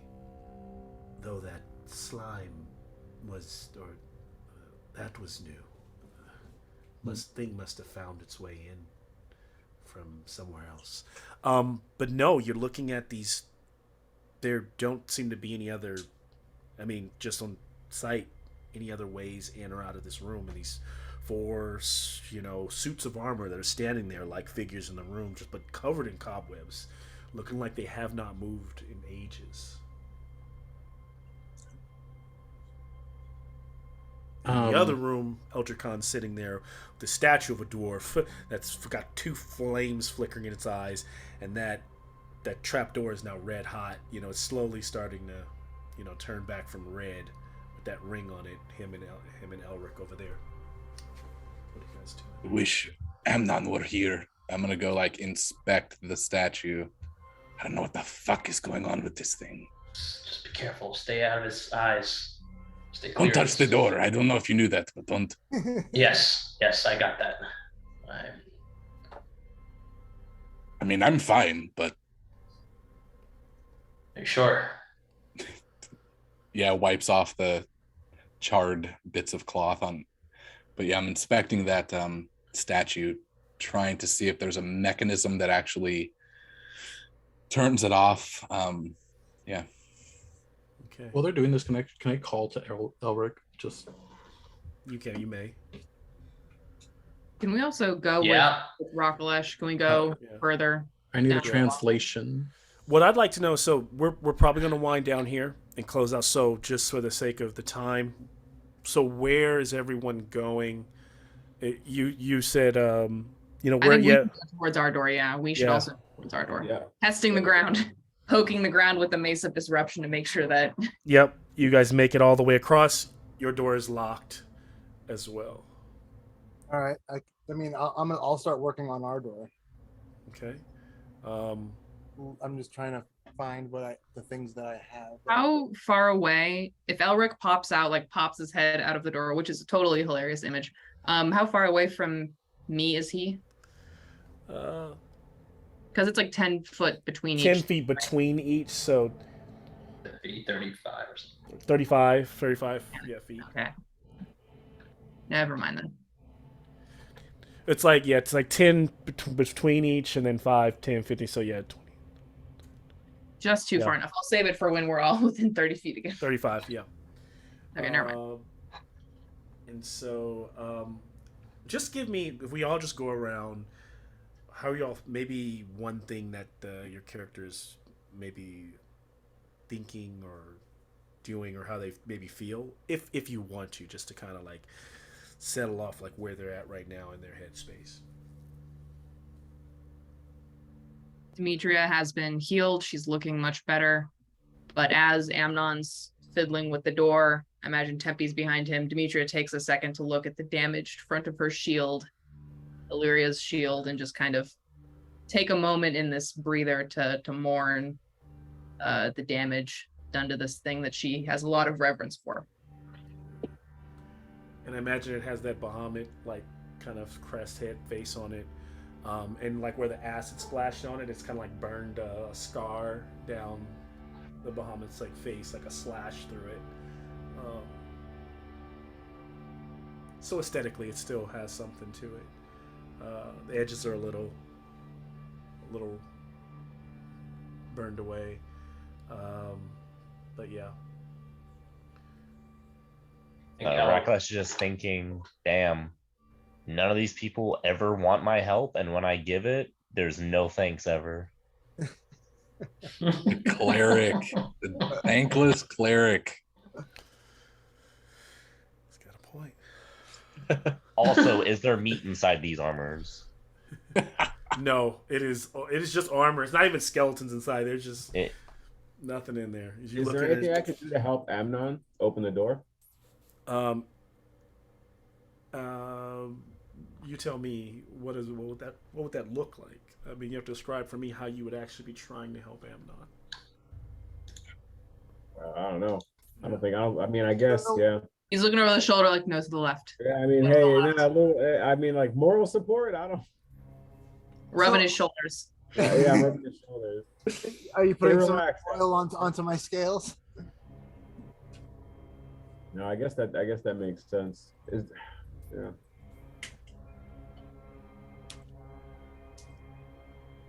I'll figure this out. I'm not going to be using his Tinker's tools to try to open that door. And so, what you learn very quickly, even without rolling any dice, because you got time to try, this door can't be opened by just tinkering. It's not.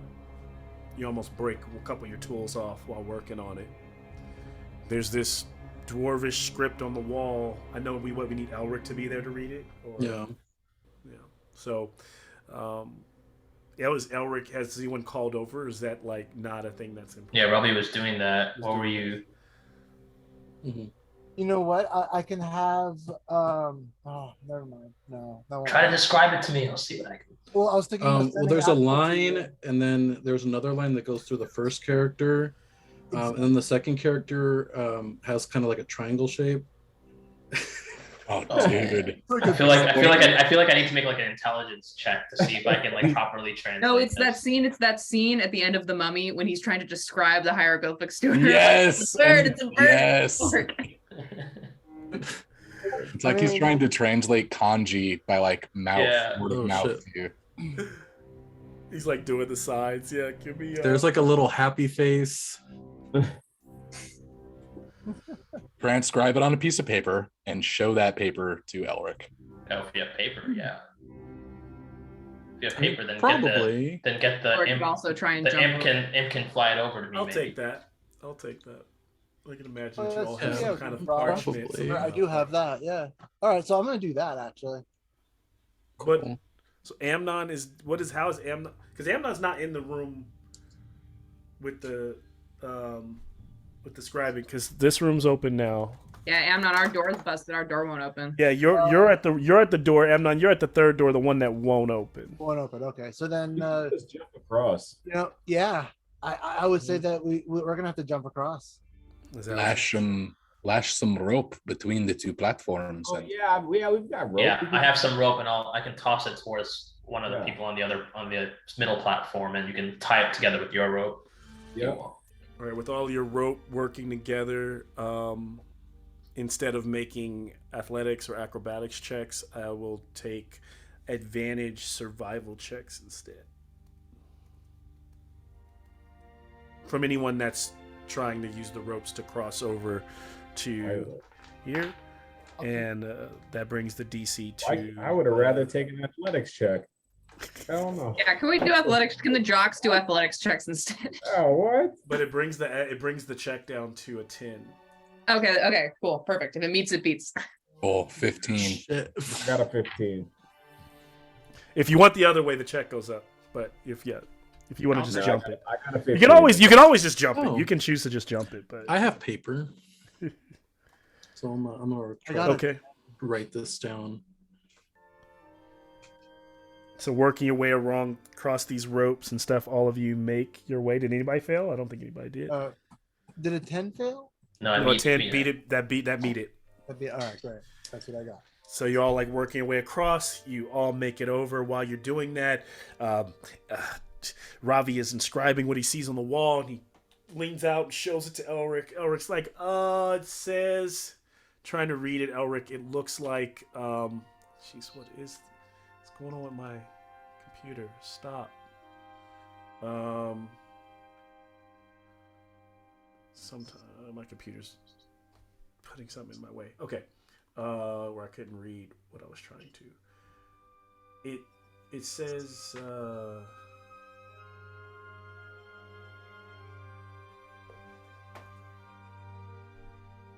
where is it?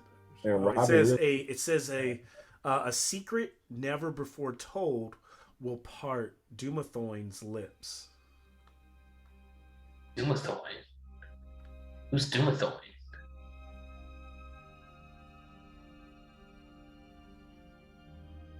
A secret untold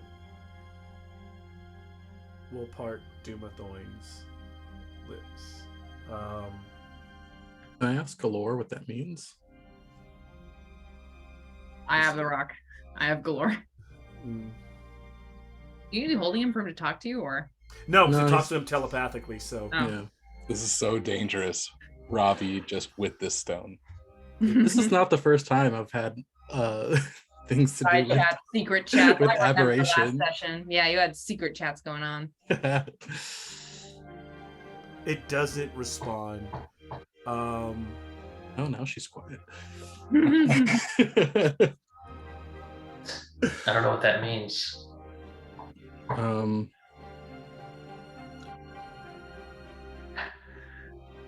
Where is that text written? It's on the inside of the room. That's what the middle room. The inside the adamantine rune in the middle that you guys are all pretty much at now. Inside of that room is what's written above the wall, right below these 4 dwarven statues. Was there not dwarven statues, writing in this armor, room, right? armor, and then there's a dwarven statue in the room that you and Eldricon are in. That was the one that flamed with the eyes. But there's no writing. No writing in that room. Okay. No. Does Dumathoin ring any historical bells? Hearing the word Dumathoin. No, actually. Gotcha. It's completely secret never told. Random. Will part Dumathoin's lips. Secret never told. I mean, one of those statues might be Dumathoin. Can I have an insight check from anyone who? From everyone. But yeah. Since everyone gets a shot, it's going to be a difficult DC. But 14 and 15. Okay. 12. Okay. 14. Okay. 28. Pops in with 28. But like, I know Dumathoin. I imagine all standing there like Burfoot's hand pumped like she's jumping. 28. Yes. It's the ears. It's the ears. The ears, yeah.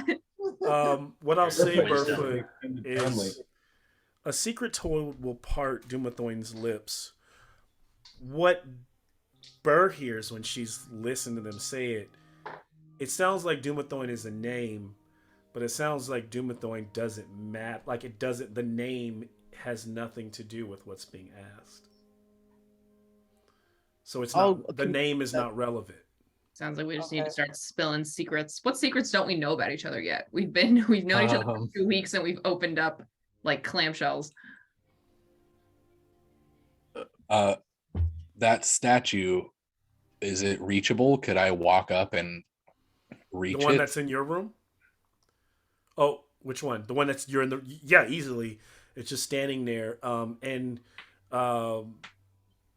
Yeah, what do you want to do to that statue? Eldricon, you and Elric, can I have a religion check? You got it.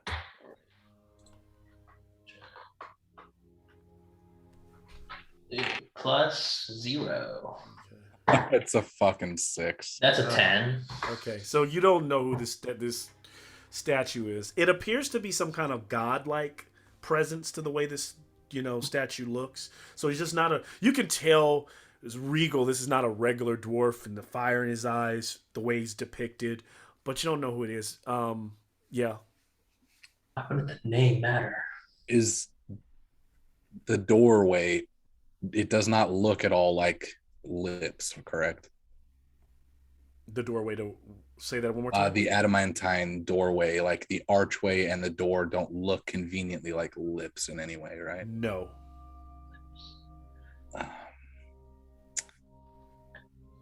Is it? I think Demetria's instinct was that maybe it's a secret one of us has never told before. But how would that even work? Well, Eldricon's plan at least was to either walk up to this statue or walk over into the main room and say something and speak out. So I think Eldricon's actually going to try to like make his way over to that main room, and I thought that we were all attempting that, so I had rolled a 15 to like do that survival check. Okay, so you're moving over to the main. So you're all in the main room. Did Elric do that as well, or is he over there? I guess I have to roll advantage survival. Yeah, so you're all in that so far. Yeah, 19. So Burfoot's the only one I don't know if Burfoot did it as well, but if I'll be going with the party, trying to dexterously get over that little spot. Is there a statue inside of this main room? The main room that you're all in now just has 4 suits of armor, and that line that a secret told parts Dumathoin's lips. Okay. Eldricon's gonna close his eyes and whisper out loud, "My mother did not die of bodily sickness."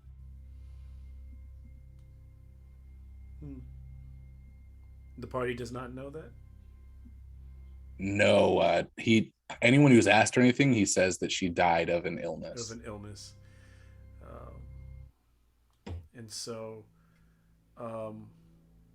as he says that, he utters it. Everyone hears him, kind of looks over,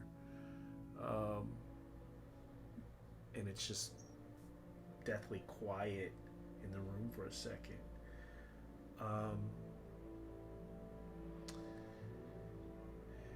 And whatever that means, I mean, yes, he has now shared this. Now everyone understands that there is a lot more to be unearthed about Eldricon. Maybe Elric is thinking, I wonder if Elric is wondering, here's something else that he kept from us. But they did have their talk. And in the back room between two of the armors on the farthest side of the room, Eldrican standing in the middle, and right in front of him, the floor begins to drop down, and 4 pieces kind of like slide away, and it reveals a spiral staircase just descending directly straight down into the belly of this structure. And as they all kind of peer and look down to wherever that goes, they'll find out in our next session as we fade to black and end tonight's tale. Okay. The secret told has parted Dumathoin's lips, and now we know there's more to Eldricon's story. Yay, we all survived. Interesting. Well, he's not hiding in his robe. I would have felt it. Hiding what? You're not hiding anything. We're not hiding anything in your robe because I would have felt it when I was carrying you. That's not where the secret is. It must be in his head. We survived part 1 of this dungeon. How many parts are there? We're going into part 2. 10,000. This whole season is just the dungeon. That's Oh god. the entire season. And there's a dragon, and maybe there's Severin. This should be fun. Severin. Yeah, maybe we should have. That is a good. We left that shawl behind. There's no way. It was red. Is that significant to Severin or anything? Yeah, I feel like that was an important thing, maybe. I don't know. What thing? Say that again. The shawl that was covering That red shawl? the fresco. I'll say most like no. What I think it was more so is the shawl was the fact that they had just covered it up. Yeah. And that stopped. That was the way they were able to. We're like, I was joking that the cultists had a non-confrontational way of fixing something that this group is always like smash it first. Well, but actually you were like that is one way to do it is to smash the fresco, destroy parts of it. So right there. I was going to say you were cover not it up, wrong at all. but I was a wolf, so I could not speak. I was a wolf and they did not listen. That was scary. Like the next, if you fall one more time, you're done. Yeah, and that thing popping up between us. I thought we were so safe in the hallway. I thought our problem was going to be having to get from the floor back up, but it popped up between us in the that hallway. That was the scary part. Was that it? I don't like that sludge monster thing. That was me either. He wants to fight something that's not supernatural. Yeah, we sign up for this shit. Oh, wait, hold on. So does Tempe prefer the sludge monster or the homeless? The homeless. At least he can walk away from the homeless. Wow. Are you sure? Character growth. Oh god. I can't wait to get like a t-shirt that's just all the things we say. So don't give money to the homeless. Don't look at art. Don't look at art. Don't Terrible people. So terrible. I really wanted to fight that thing though, man. I know, same, but it was a bad idea. We shouldn't. As soon as it hit me, I wanted to fucking. It would have fucked with our weapons. I was like, Yeah, I was afraid of that. It could mess with your weapons. Yeah, that's true. So that's why I didn't make an attack on it because I that shit's happened before, man. Nasty. It was a huge. Yeah, when we fought the first one in the toilet. Yeah, exactly right. It was a huge ooze. The first one was a black pudding, so I kind of like made it more like. But it was a huge ooze. Can you show the mini? That mini looks cool. Can I see the mini? Yeah. This is actually Jubilex, who is the Jubilex. Yeah. Oh, Jubilex. Jubilex. Yeah, that's the Jubilex. How cute. The foremost demon. Yeah, and he's got a bunch of eyes. It really would be so fun to play an ooze. Fighting that Jubilex himself all the demon lords are nightmare fights, to some degree. Oh, I think you're still recording if you want. Oh, yeah, no worries. No, whatever. I can go ahead and stop it. So yeah.